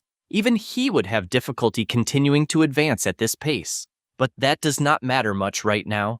After claiming first place among Nanrong's freshmen, many things will change. Wearing his new coat and gazing over Nanrong at night, Jiang Yan finally prepares for the next stage. The college entrance exams are approaching, and he intends to use this opportunity to continue climbing even higher. At Nanrong No. 1 High School's gymnasium, the senior students gather for the annual college entrance exam, and Principal Ouyang Ji opens the event by saying that, after more than 10 years of studying, the time has finally come for everyone to fight for their own destiny. MC listens to the speech without much emotion. Despite being full of cliches, he knows these exams can truly change an Awaken's future completely. Depending on their performance, there are several possible paths.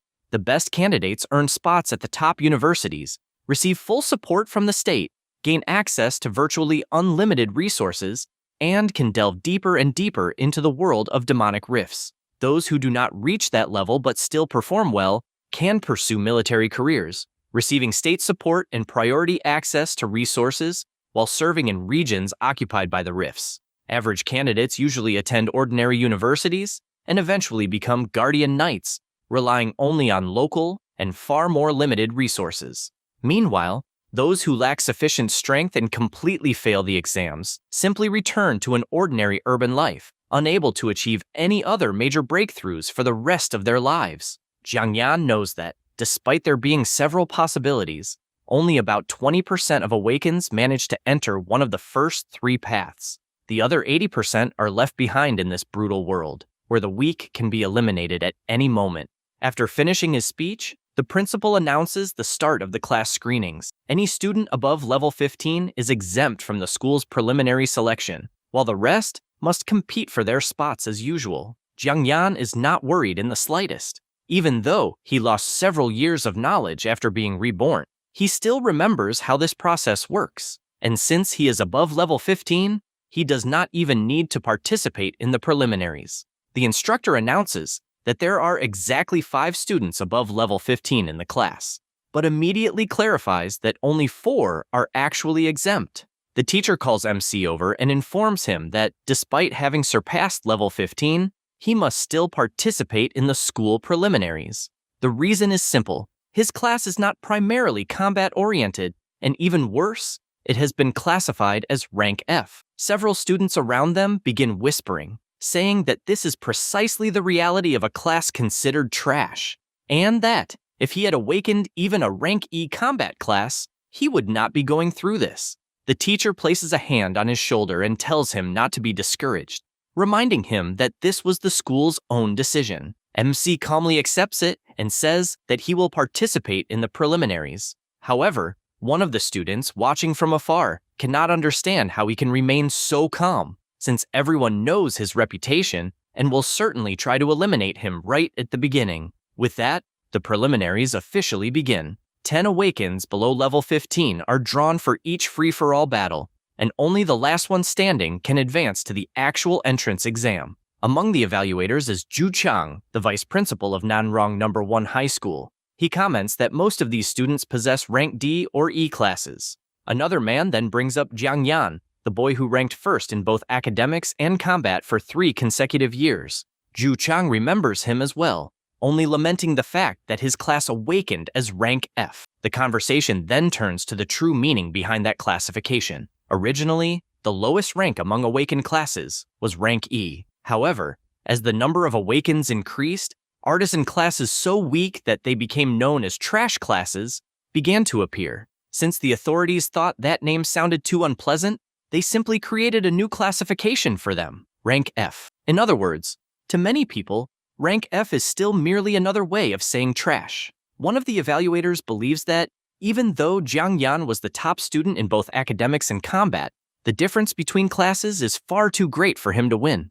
Ouyang Ji points out that Huo Yuanwu also awakened a rank F class and is currently a level 70 exalt, so someone as hardworking as MC should not be underestimated. Soon afterward, the person overseeing the matches calls Group 17 to take their positions, announcing Jiang Yan, Ma Feng, He Yuqing, and the other participants. Jiang Yan finally sees that his turn has arrived and remembers that he promised to take his sister out to eat something delicious, so he has no intention of wasting time there. The others quickly recognize the former top-ranked student in both academics and combat, and also notice that he has already reached level 20. Even so, since his awakened class is merely a rank F artisan class, they decide to join forces and eliminate Jiang Yan first. MC overhears their plan and actually finds it convenient. Since he is also in a hurry, he tells all 9 of them to attack at once. Angered by his arrogance, students from several combat classes surround the boy and charge together, determined to show that there is an insurmountable gap between a rank F class and genuine combat classes. In the stands, the evaluators realize that the fight has finally begun. As the 9 opponents rush forward, the principal comments that their weapons are far too weak compared to the materials Jiang Yan obtained in Poison Dragon Valley. At that moment, MC extends his hand, opens his spatial ring, and pulls an enormous sword out of it. The appearance of the weapon leaves the men in the stands completely shocked, especially when they realize that Jiang Yan even possesses a spatial ring. The vice principal is even more astonished when he recognizes the sword as a rank A weapon, something that could normally only be produced by an artisan above level 50. Immediately afterward, Jiang Yan bursts across the field at an absurd speed and passes through the entire group before any of them can react. The students watching can barely follow his movements and begin questioning how a mere rank F could possess such agility. When he stops on the other side, Jiang Yan simply informs the 9 that they have already lost. The opponents become irritated and say that speed alone means nothing, since Jiang Yan did not even manage to scratch them. Jiang Yan looks at the group with a smile and asks whether they are truly certain about that. The next instant, pieces of their uniforms and accessories begin falling to the ground, all sliced with incredible precision. The 9 freeze when they notice cuts across their collars, ties, and clothes without any of them having felt the blade pass by. One of the boys immediately realizes that if Jiang Yan had wanted to kill everyone there, they would already be dead. The difference between the two sides was not small as they had imagined. In truth, they were simply on a completely different level from him. The 9 opponents raise their hands and surrender without a second thought. With that, Jiang Yan is declared the winner of Group 17 and finishes the preliminaries without difficulty. He knows there are only 3 days left until the official college entrance exam, so he can finally return home and take his sister out to eat something delicious. As an added benefit, this fight also served to create a convincing explanation for his cyan steel sword, preventing anyone from becoming too suspicious about the weapon's origin. In the stands, the evaluators are still trying to understand what they have just witnessed. The principal comments that Jiang Yan returned from the Poison Dragon Valley with so many resources that his true strength probably goes far beyond what he showed there. The old man even recalls that when he was young, not even Huo Yuan Wu left such a strong impression. The other man admits that it makes sense and begins to wonder just how far this boy can go. As Jiang Yan calmly leaves the arena, Ouyangji remembers that Nanong No. 1 High School has never managed to produce the top-ranked student in the entire city. However, looking at that rank F boy walking away as if nothing had happened, he begins to think that perhaps this will finally be the year when that changes. Zhang Deqiao charges forward without giving his opponent any time to react and ends the final match with a well-placed punch, knocking him down. With that, the school preliminaries officially come to an end, leaving only 68 qualified students.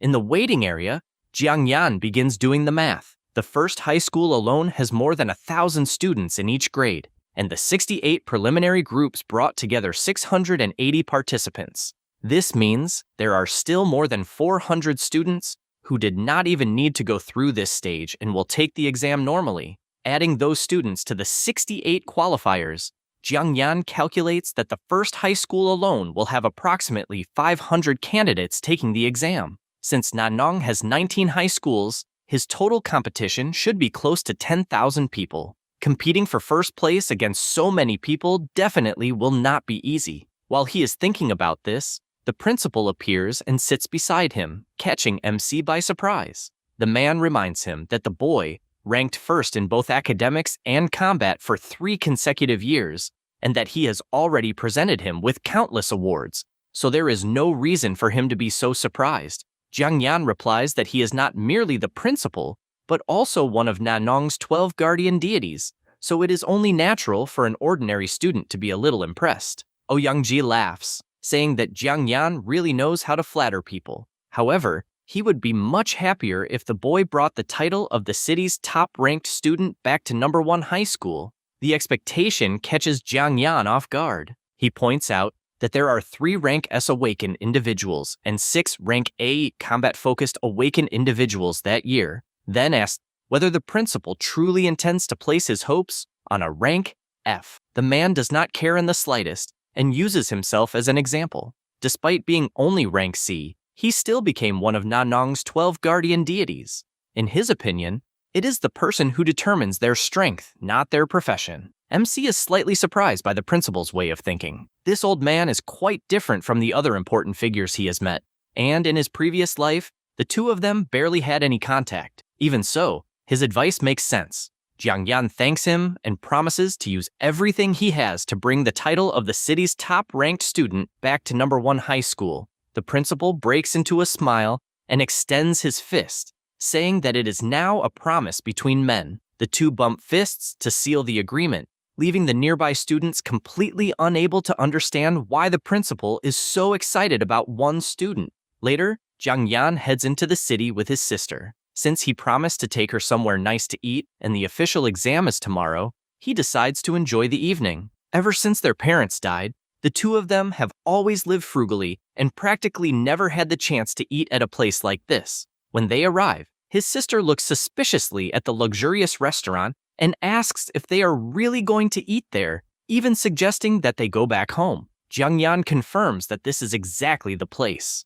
The girl grows even more nervous because she has seen the restaurant online and knows that, besides being absurdly expensive, it is so popular that it normally requires a reservation. Jiang Yan shows her the reservation on his phone and reveals that he booked a table a long time ago. Seeing all the effort her brother put into it, the girl decides not to ruin the mood.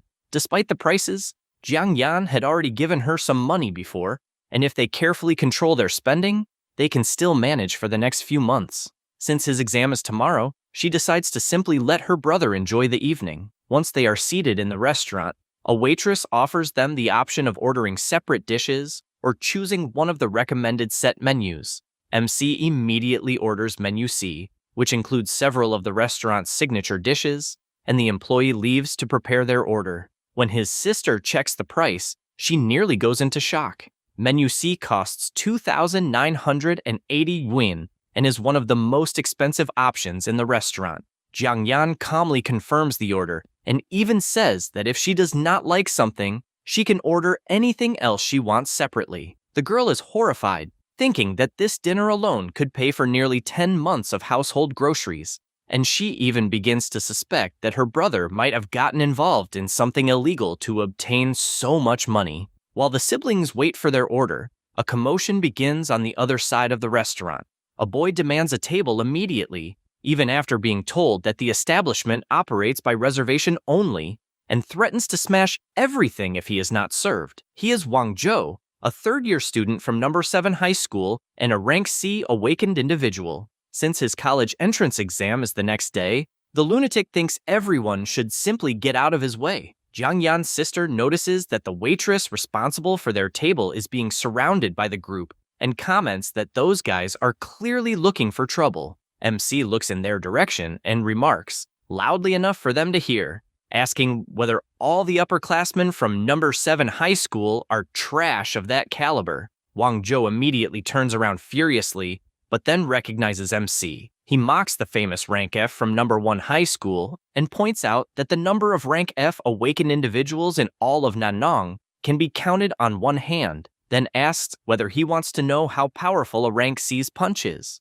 When Wang Zhou gets too close, MC simply throws the water from his glass into his face and says that his hand slipped. The upperclassman completely loses his temper and activates his partial beastification ability, transforming part of his body into the enormous arm of a demonic ape and increasing his strength tremendously. Jiang Yao shouts for her brother to be careful, but before Wang Zhou can attack, someone grabs the monstrous arm in mid-motion. The person who appears is Liu Tao, a rank B combat awakened individual who is among the top 50 students at number 7 high school. Wang Zhou is surprised to find him there and explains that he was only teaching a lesson to some rank F trash from number 1 high school, asking him not to interfere. However, Liu Tao reacts in the exact opposite way and violently hurls the boy away from the table, saying that he must be tired of living if he wants to do something like that. The others are completely confused.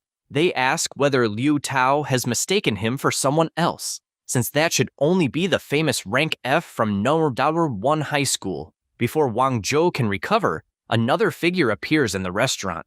The newcomer looks at the boy's beastified arm and warns him that if Liu Tao had arrived even 1 second later, that arm would already have been completely destroyed. The 3 bullies instantly freeze. The man is none other than Lu Yuan, the young master of the Lu family and a rank S awakened individual who ranks among the top 3 students at number 7 high school. However, Jiangyan looks at him as naturally as ever and comments that it is a pleasant coincidence to run into little Yuan there. Lu Yuan even becomes embarrassed and complains that Jiangyan should stop calling him that. Meanwhile, Wang Zhou and the others nearly short-circuit. The infamous Rank F trash just called the young master of the Lu family Little Yuan, and the worst part is that the guy simply accepted it. The MC looks at the group and comments that the students from 7th high school really seem to need a lesson in manners. Then is how they plan to resolve this. Wang Zhou breaks out in a cold sweat. Just a few seconds ago, he thought he was humiliating a mere rank F, but now he realizes that he may have provoked someone he should not even dare to face. Wang Zhou still cannot understand how a mere rank F can speak so casually with Lu Yuan, an influential rank S figure. But Jiangyan does not care. With no patience left for the commotion, he orders the three of them to apologize to the waitress and get out of his sight. The bullies obey immediately. They bow, apologize repeatedly, and practically flee the restaurant, leaving even the employee unable to understand what just happened. With the problem resolved, Lu Yuan remarks that it was a coincidence to run into the MC there and says he would be even happier if the two of them met in the city exam finals. Jiangyan smiles slightly and replies that in that case, Lu Yuan is the one who needs to work hard. After all, if the boy cannot even reach the finals, how are they supposed to meet? The provocation hits its mark. Lu Yuan tells him to wait, because when the finals arrive, they will find out exactly who will be left behind. As the young man leaves, the MC realizes that although Lu Yuan could become a rival, he does not seem like a bad person. Shortly afterward, the waitress finally brings out the menu he reserved. Dishes such as premium quality chuck roll, aged pork belly, and an enormous cut of wagyu begin appearing. Just hearing their names makes Jiangyan's mouth water. His sister is even more impressed. Those are exactly the absurdly expensive dishes she had only ever seen online. After the first bite, the two of them practically forget all their worries. Jiangyan can hardly believe that in his past life, he had to settle for laboratory-made food, while now he can casually enjoy something like this. In the middle of the meal, Jiangyan finally asks whether she is not curious about who those guys from earlier were, and more importantly, how he knows people of that caliber. His sister replies that none of that matters. It does not matter who those guys were or what Jiangyan becomes in the future, because to her, he will always be her older brother. The answer catches Jiangyan by surprise. At that moment, he once again understands why he is fighting so hard. This is exactly what it means to have a family to protect. That is why, in this new life, he intends to keep this world safe, no matter the cost. The next day, the big moment finally arrives. Nanrong's annual university entrance exam officially begins, gathering an enormous crowd of young, awakened individuals in the preliminary round plaza. The officials remind the candidates that everyone there is already among the greatest talents of their generation, and that this exam could completely determine the course of their lives. Jiangyan looks at the crowd and finds it somewhat strange. After 3 years of seeing everyone almost exclusively in uniform, each person has arrived that day wearing the equipment they consider best for facing the exam. He, however, is still wearing a school uniform. After all, he promised the principal that he would bring the title of the city's highest scorer back to Nanrong No. 1 High School. If he abandoned the uniform now, no one would even know which school he came from once he started drawing attention. Soon afterward, a female examiner explains the rules. Each candidate must enter a demonic rift zone and hunt the creatures living inside it.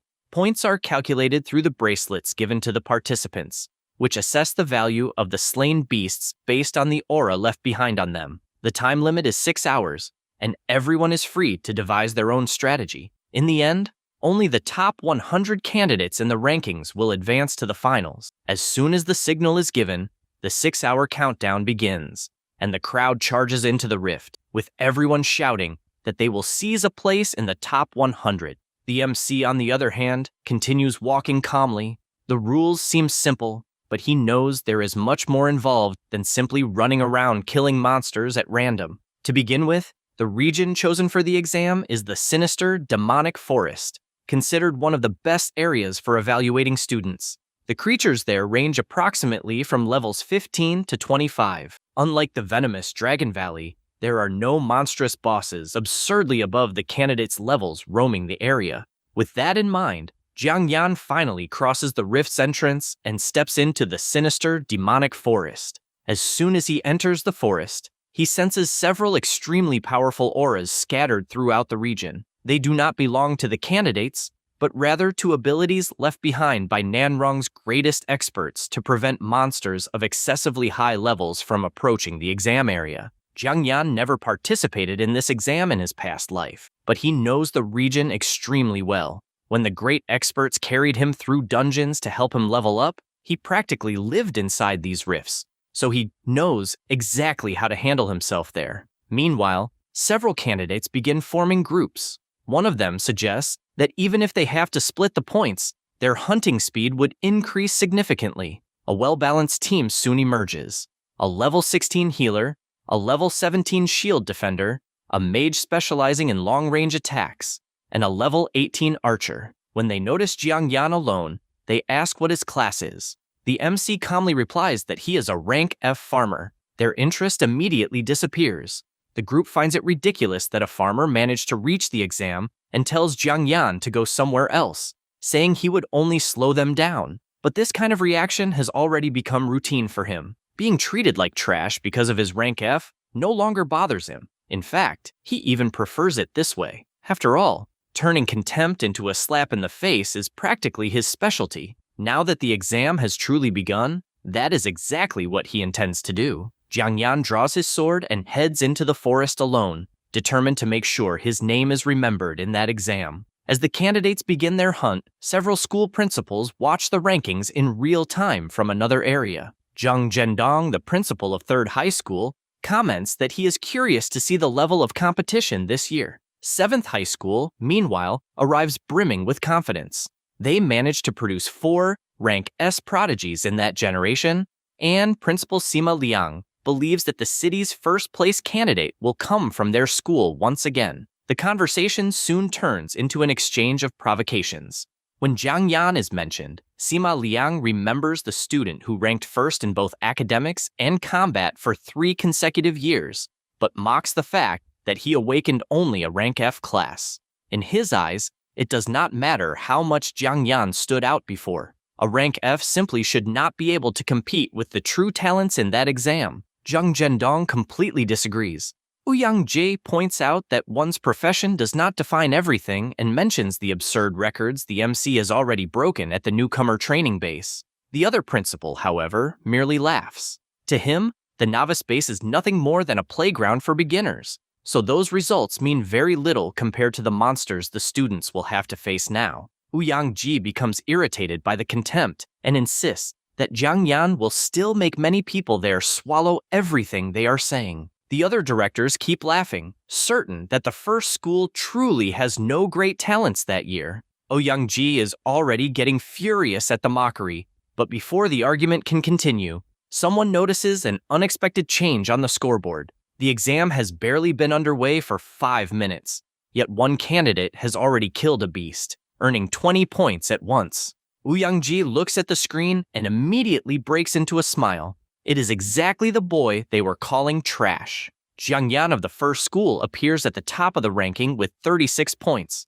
While everyone tries to understand how that is possible, Jiang Yan continues moving through the demonic forest as if nothing happened. He even considers himself quite lucky. Shortly after entering, he encountered a level 20 beast and already managed to secure a good number of points. But his hunt is far from over. Soon afterward, 3 beasts appear and surround Jiang Yan. MC simply rests the sword on his shoulder and smiles. Since the 3 of them came to hand him free points, he sees no reason to refuse. As soon as he enters the forest, Jiang Yan encounters a pack of demonic tigers, monsters around level 20 that are considered some of the fiercest creatures in that region. He even thinks it is a shame that the exam does not allow candidates to collect materials from defeated monsters. After all, facing a pack like that would practically be suicide for an ordinary student, but to Jiang Yan, they are nothing more than walking points. Armed with the cyan steel sword and the Kirin hide coat he obtained before the exam, he charges forward without the slightest concern and slices one of the tigers in half. The level 20 monster falls instantly, earning him 900 experience points and 36 points on his exam bracelet. However, Another demonic tiger, this time level 21, activates its innate skill, Striped Ferocious Power, increasing its strength and agility by 15%. Jiangyan almost wants to thank it for the gift. He activates Modify and transforms Ferocious Power into Weak Power. The effect is completely reversed, and now the monster's own ability reduces its strength and agility by 15%. The monster clearly does not understand why it suddenly became weaker, and that moment of confusion is all Jiangyan needs. He breaks through the creature's defenses and takes it down, receiving another 950 experience points and 36 more exam points. A third tiger senses the danger and tries to flee, but it is already too late. MC catches up to the beast from behind and finishes it off as well. Another level 20 monster eliminated, another 900 experience points earned, and another 36 exam points secured. After clearing the area without much difficulty, he decides to venture even deeper into the forest. The higher the monster's levels and strength, the more points he can earn. After all, simply finishing in first place was never his true goal, and that is exactly his true objective. He does not simply want to finish in first place. He intends to become a true legend in this exam. Meanwhile, the ranking is already beginning to attract attention. Jiangyan is far ahead in the lead with 108 points, while Yu Feng occupies second place with 73. Some students from the third school are outraged to see a rank F awakened above their own boss. To them, it simply makes no sense. Yu Feng possesses a rank S combat class, so losing to someone of rank F would be an absurd humiliation, since they are certain that the title of this year's highest scorer should belong to their boss. The guys already begin thinking of a way to remove Jiang Yan from the competition. Unaware of their scheme, MC continues advancing through the forest and takes down a level 20 three-eyed wild bull, receiving 800 experience points and another 28 exam points. However, something begins to bother him. The deeper he ventures, the fewer powerful monsters he encounters along the way. For someone trying to accumulate an absurd number of points, that is slowing his progress considerably. Then Jiangyan notices some movement nearby. 3 students from the third school soon appear. The guys approach him with friendly expressions, call MC their boss, and claim they were looking specifically for him to propose a partnership. Jiangyan refuses without even thinking twice. However, one of them quickly dangles the bait. They claim to know the location of a monster nest packed with powerful creatures. Of course, they make sure to remind him that if Jiangyan truly intends to maintain first place, he will need a much higher score. The conversation seems friendly, but Jiangyan immediately realizes that something is wrong. Out of tens of thousands of candidates, those 3 specifically came looking for him. They even showed up offering exactly what he needs most at that moment: an enormous concentration of monsters. The trap is practically written all over their faces. Even so, Jiangyan decides to play along. With an innocent expression, he asks whether they truly found a nest, explaining that he has been wandering around the region for quite some time in search of a decent group of monsters. The 3 can barely hide their satisfaction. In their minds, Jiangyan has taken the bait.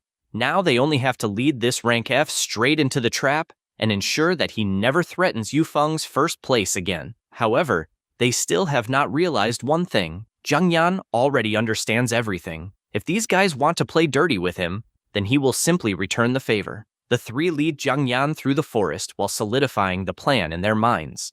They will take him into the middle of nowhere, beat him until he is unable to fight, and permanently eliminate any threat to Yu Feng's first place. Furthermore, Yu Feng's father is paying handsomely to clear the path for his son. The reward does not end with money. In exchange, they will also receive help securing positions in the army, a far better opportunity than following an ordinary path. Because of that, they become even more excited when they think about how their target is not a rank S prodigy, but Jiangyan, a rank F awakened who somehow appeared at the top of the competition. Suddenly, Jiangyan points ahead and says he has found something resembling a nest. Without waiting for a response, he charges deep into the woods.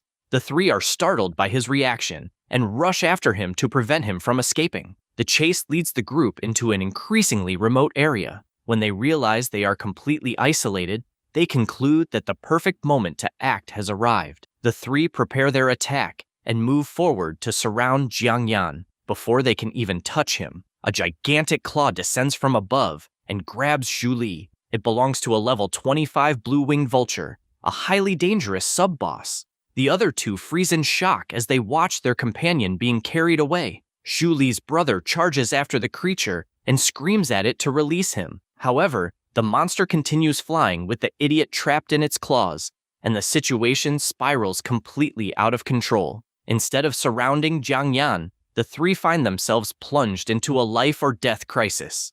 The monster dives violently, and the young man with his hair tied back immediately recognizes the danger. That creature is a rank S sub-boss. He is shocked, unable to understand how a beast of that level appeared in that particular region. Then, as he looks at Jiangyan and sees the boy's calm smile, he finally realizes that he has fallen into a trap. Jiangyan confirms that he was not lying when he said he knew the paths of the sinister demonic forest well. Furious, the man realizes that MC already knew about that sub-boss and accuses the boy of deceiving the three of them from the very beginning. Jiangyan does not seem concerned in the slightest. He reminds them that they were the ones who decided to play dirty first, so he is merely returning the favor. And, with a smile, he adds that the three of them are terrible at this sort of thing.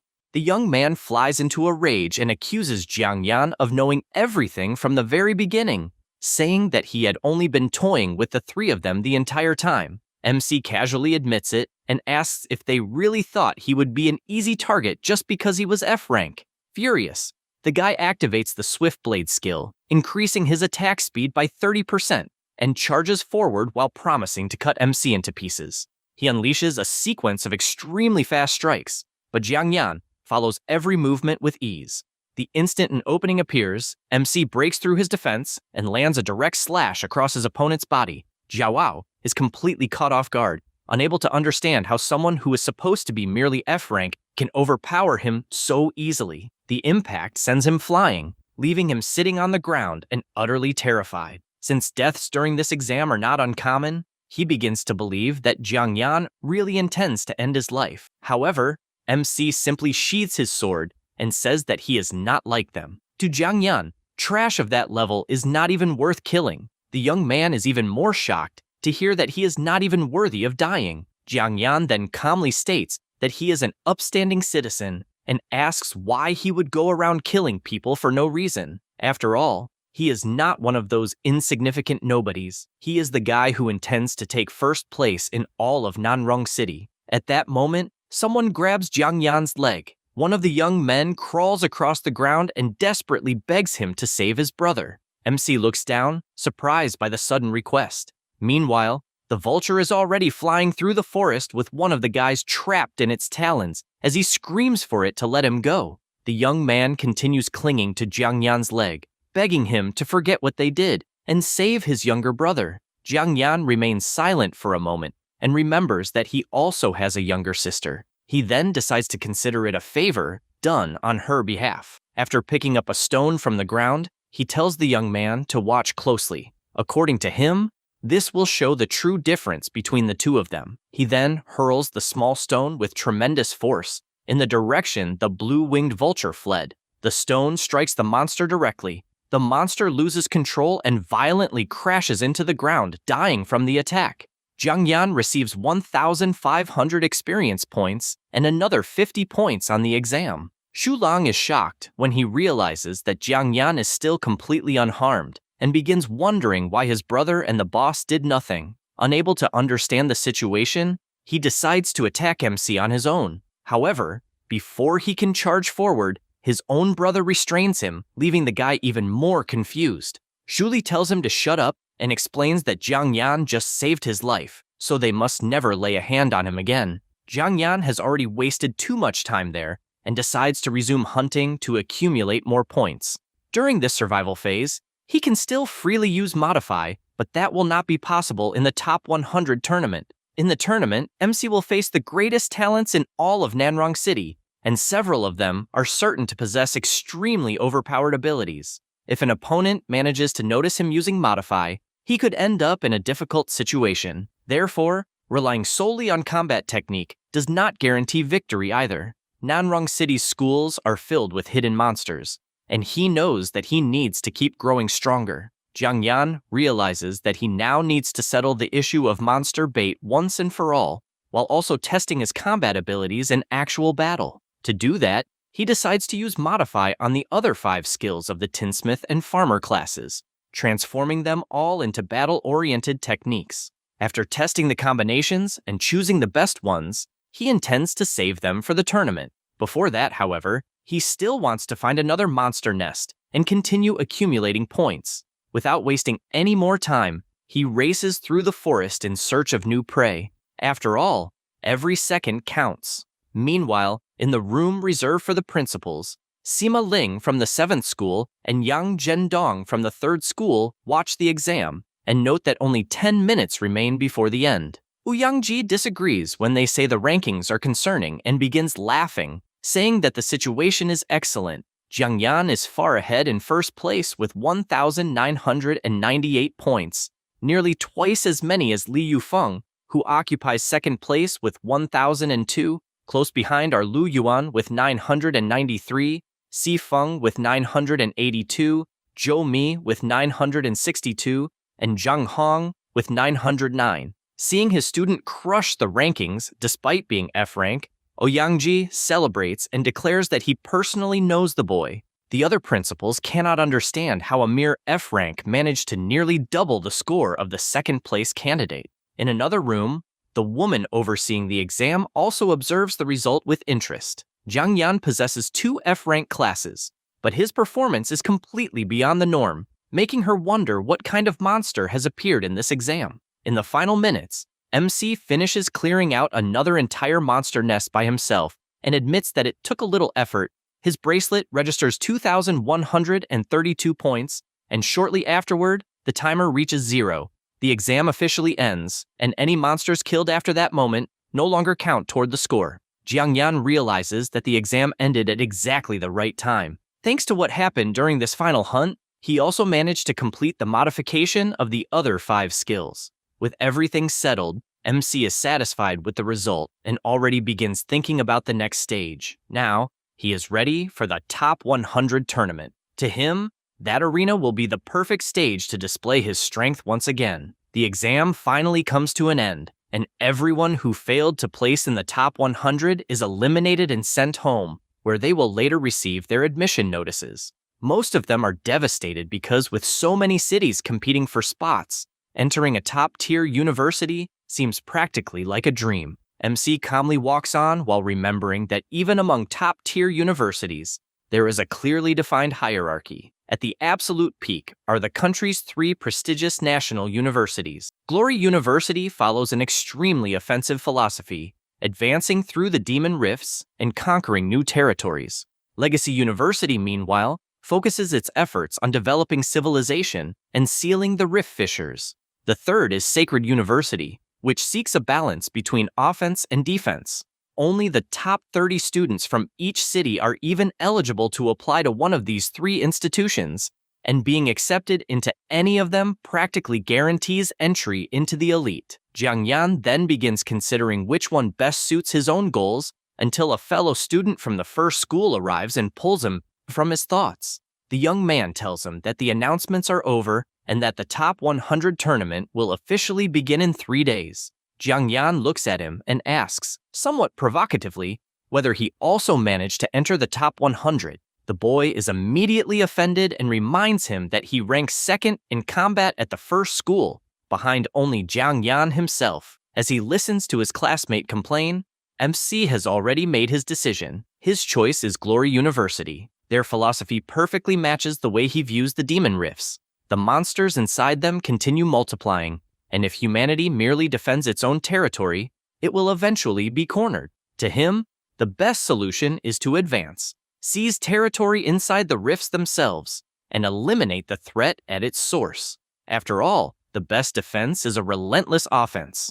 The two continue walking, and his classmate takes the opportunity to ask which university Jiang Yan intends to choose. His classmate remarks that, with his current score, he should easily finish among the top 80. With that, securing a good placement should not be a problem. He then asks which university Jiang Yan intends to choose, and MC replies without hesitation that he is aiming for Glory University. Upon hearing this, the boy nearly loses his mind. Glory is simply the #1 university in the entire country, so he cannot understand where Jiang Yan gets so much confidence.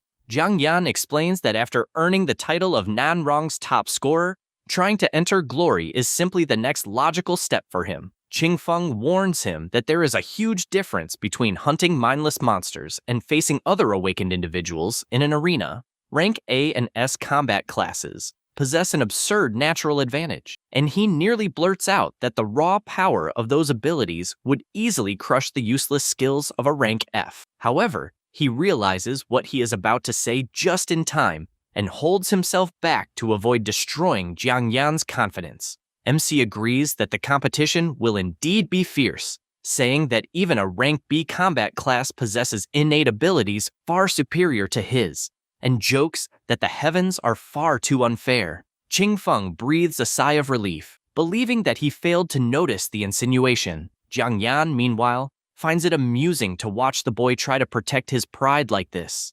After all, the abilities he currently possesses are far more terrifying than Qingfeng could ever imagine. In his previous life, Jiang Yan discovered that only rank S skill orbs could evolve his modify ability. Since these orbs are extremely rare, even after being used as a test subject, he only managed to raise the ability to level 3. These items can range from rank E to S, are extremely expensive, and possess the power to directly increase the level of a person's abilities. Even so, Modify at level 3 already allowed Jiang Yan to transform imitations into genuine versions of absurdly powerful equipment, just as he did with the Cayenne Steel Sword and Kirin Hide Overcoat. Compared to the genuine versions, those cheap imitations were not even remotely close. The problem is that skill orbs only have a small chance of dropping from max-level boss monsters. At that moment, Ouyangji interrupts his thoughts and tells the boy to stop wallowing in self-pity. Jiang Yan finds that strange, since he was only joking about the heavens being unfair.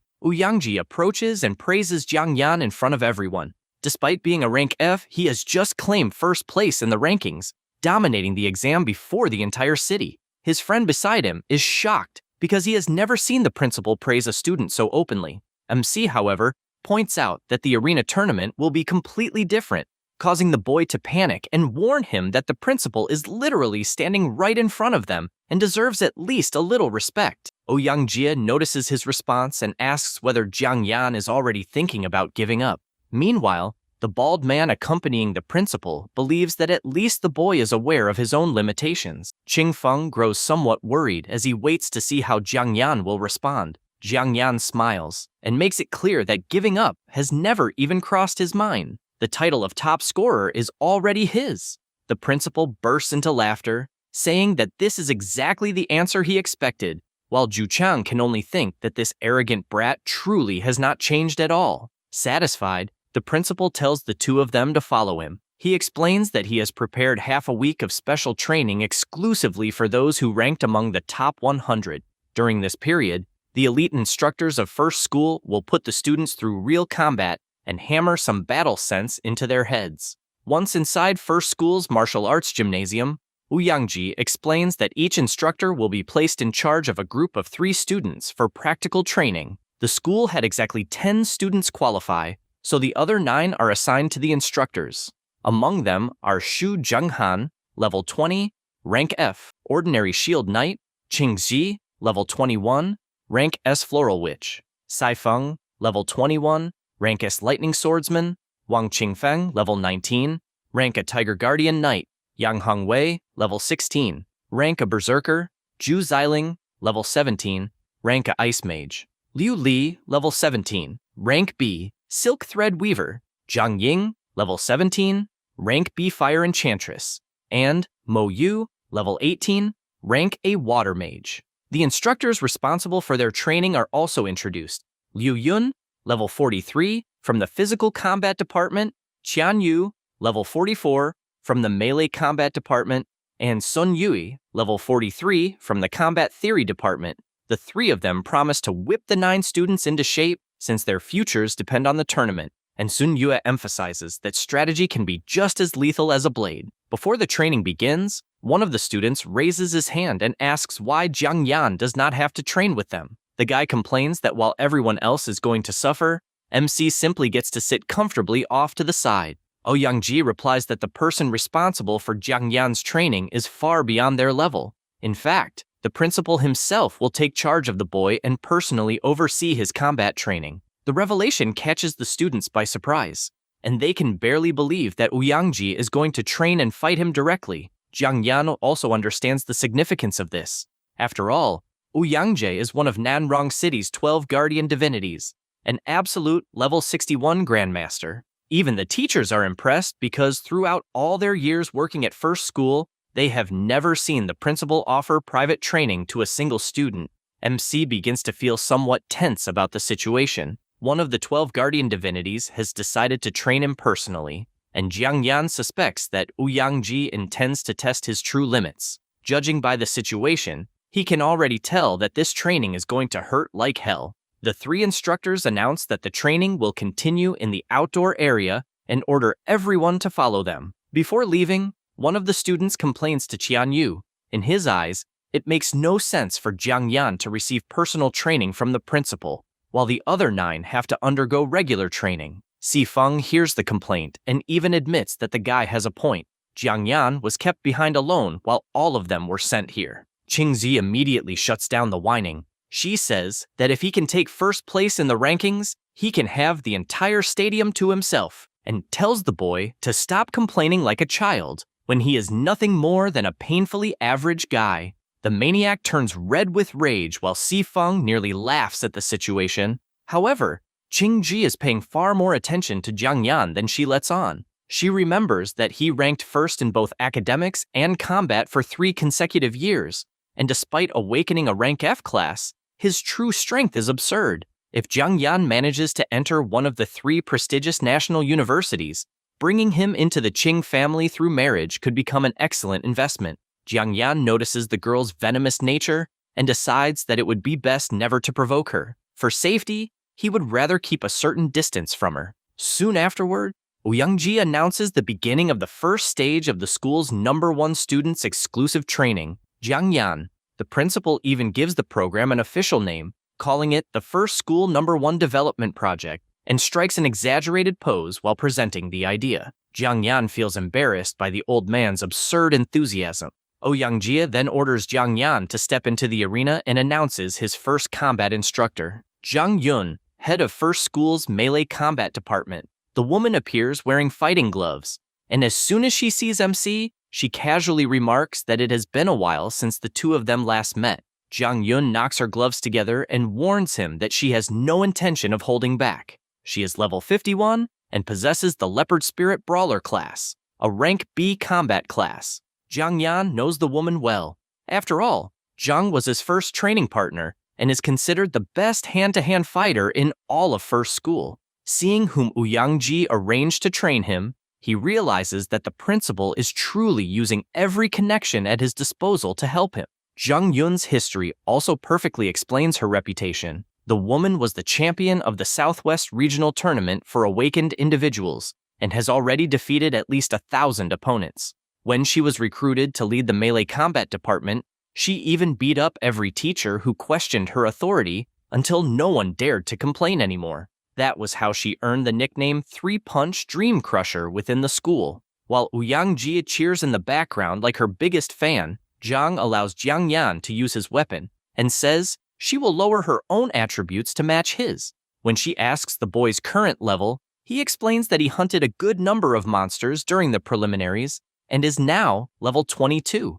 Ouyang-ji is surprised to realize that Jiang Yan gained 2 levels during the preliminaries alone. MC also recognizes the extent of the advantage he received there. It was supposed to be just a test, but there were practically endless monsters to hunt and experts from major cities ensuring the participants' safety. With resources of that caliber, becoming stronger is much easier. Zhang is also impressed, since he started the test at only level 20 and took advantage of every opportunity that came his way. Zhang Yun then makes the training extremely simple. If Jiang Yan can defeat her, he passes.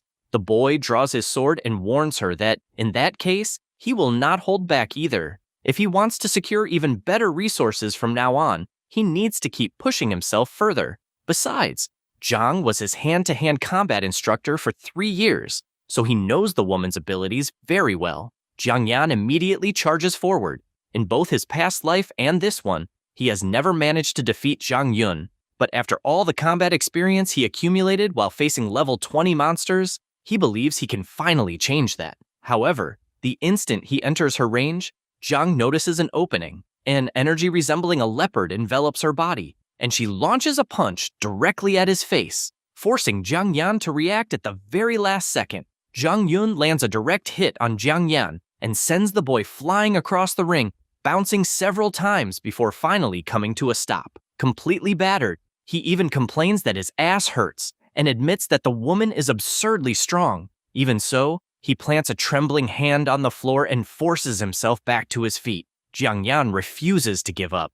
Despite feeling pain throughout his entire body, he grips his sword tightly and charges at Zhang Yun once more, determined to keep fighting. The session continues without a single break, with the sound of blows repeatedly echoing throughout the area. In another part of the training center, Si Feng and Qing Ji hear the impacts and find the noise strange. To them, it sounds like someone is beating the hell out of a punching bag. Another student even assumes that Ouyang Ji is forcing Jiang Yan to punch a bag non-stop and mocks him, saying that a rank F failure would not become stronger even if he destroyed 100 of them. However, one of the instructors immediately realizes that this is not what is happening. His physical combat department is subordinate to the real combat department, and in the past, he even competed for the position of head of that division, until he faced Zhang Yun. After taking a single punch from that woman, he never forgot the exact sound her fists make when they strike a human body. The instructor orders everyone to stop snooping around and return to their own training. Before that, he simply wishes Jiang Yan good luck. Hours pass, and even at 3 in the morning, the impacts continue echoing throughout the training center. Ouyang Jie increasingly understands how Jiang Yan managed to take first place, while Vice Principal Zhu Qiang is shocked to see that the boy is still standing after everything he has endured. He admits that he completely underestimated Jiang Yan. By this point, MC is utterly wrecked, can barely remain standing, and is continuing through sheer willpower alone. Seeing his condition, Zhang Yun finally asks if he wants to call it a night and continue training the next day. Despite being completely exhausted, Jiang Yan refuses to stop for the night. The top 100 tournament begins in only 3 days, so he does not want to waste any time resting. Between heavy breaths, MC even assures her that he is already confident he can take Zhang Yun down. The instructor accepts the challenge and tells him to try. Zhang Yun charges forward with everything she has. She remarks that many people have claimed that they could defeat her, but no one has ever managed to prove those words. She then closes the distance in an instant and strikes Jiang Yan with another brutal blow, sending the boy flying backward. For Zhang Yun, hand-to-hand combat is precisely her greatest specialty. After crushing Jiang Yan with another strike, she tells the boy to stay down. However, despite being completely battered, MC begins to smile. Jiang Yan grabs onto whatever is within reach and moves, again the instant Zhang Yun charges at him. The instructor tries to catch him off guard, but this time the boy reacts differently and manages to evade the attack at the last moment. Zhang Yun realizes too late that Jiang Yan was waiting for that exact charge. MC uses her own momentum to turn the situation around and prepares a counterattack that takes advantage of all the strength and speed the woman put into her advance. This was Jiang Yan's plan from the very beginning. Instead of trying to overpower Zhang Yun directly, he intends to use her own momentum to decide the fight with a single blow. Despite all his injuries, the boy smiles and makes it clear that this time, he will be the one to win the spar. The principal and the man beside him are shocked by the outcome of that final move. Jiang Yan truly managed to turn Zhang Yun's own charge against her. But what surprises them most is how far the boy had to push himself to make it work. Zhang Yun is thrown out of the ring, allowing Jiang Yan to win the fight and pass the training. Completely battered, the boy sits on the floor and asks if the instructor will be all right. The principal looks at her lying there and begins to worry. After all, he worked hard to recruit that woman and knows her temperament very well. Zhang Yun is extremely competitive and hates losing, so being defeated by a student could leave her furious for several days. Even so, the The principal tries to convince himself that this sacrifice is necessary to secure the title of top scorer for first school. However, Jung Yun suddenly rises while bursting into laughter, leaving the old man completely speechless. The principal immediately decides that he needs to protect his precious student. Meanwhile, Jung Yun stares at Jiang Yan and complains that the brat had the nerve to use her own momentum against her. But instead of becoming angry about the defeat, the woman begins praising the move, saying it was brilliant and that Jiang Yan is even crazier than she was at his age. Jiang Yan replies that she is not exactly an easy opponent either, since she nearly beat him to death. Jung Yun then asks how the boy managed to calculate that final move so precisely, including the exact amount of force needed to send her out of the ring. Jiang Yan explains that she is a leopard spirit fighter focused on agility. He would have no chance against her in a pure contest of speed, and her absurd physical strength is terrifying as well. However, the more Jung Yun hit him, the more Jiang Yan began to notice something. She put everything she had into avoiding being hit. This meant that compared to her monstrous offensive power, her physical defense was surprisingly fragile. Jung Yun replies that he could have figured that out simply by looking at her physique. But Jiang Yan smiles and tells her that she still has not understood the main point. Jung Yun finally understands what Jiang Yan meant. He was not talking about her defense in isolation, but about the absurd difference between her offensive power and her endurance.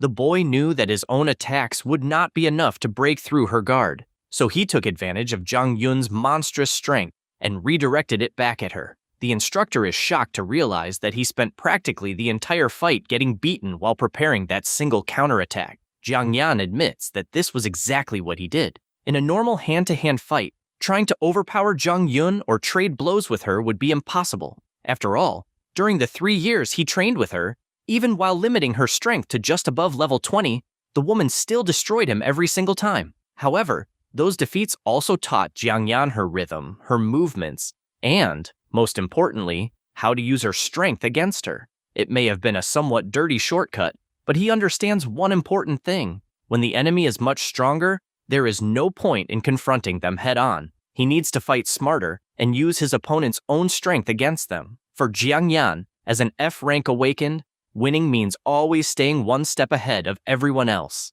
He realizes that lately, he has been relying too much on his modify skill and the combat experience he brought from his previous life. However, if he truly wants to protect everything that matters to him and never endure the same suffering again, he needs to keep growing stronger. Jung Yun watches the boy in amazement. Despite being F-rank, he endured an unbelievable beating until he found that tiny opening and launched the perfect counterattack the instant her guard dropped. After reflecting on everything, Jung Yun gets to her feet and finally acknowledges the boy's victory. She declares that Jiang Yan passed the test fairly and even gives him a thumbs up. Despite being completely exhausted, the MC thanks her for the guidance and says he will carry everything he learned from that fight with him for the rest of his life. The boy's attitude even impresses the two men who had been watching the training. One of them admits that Jiang Yan truly is a rare talent. Meanwhile, the more heavily built man realizes that he completely misjudged the kid. He may still be F-rank,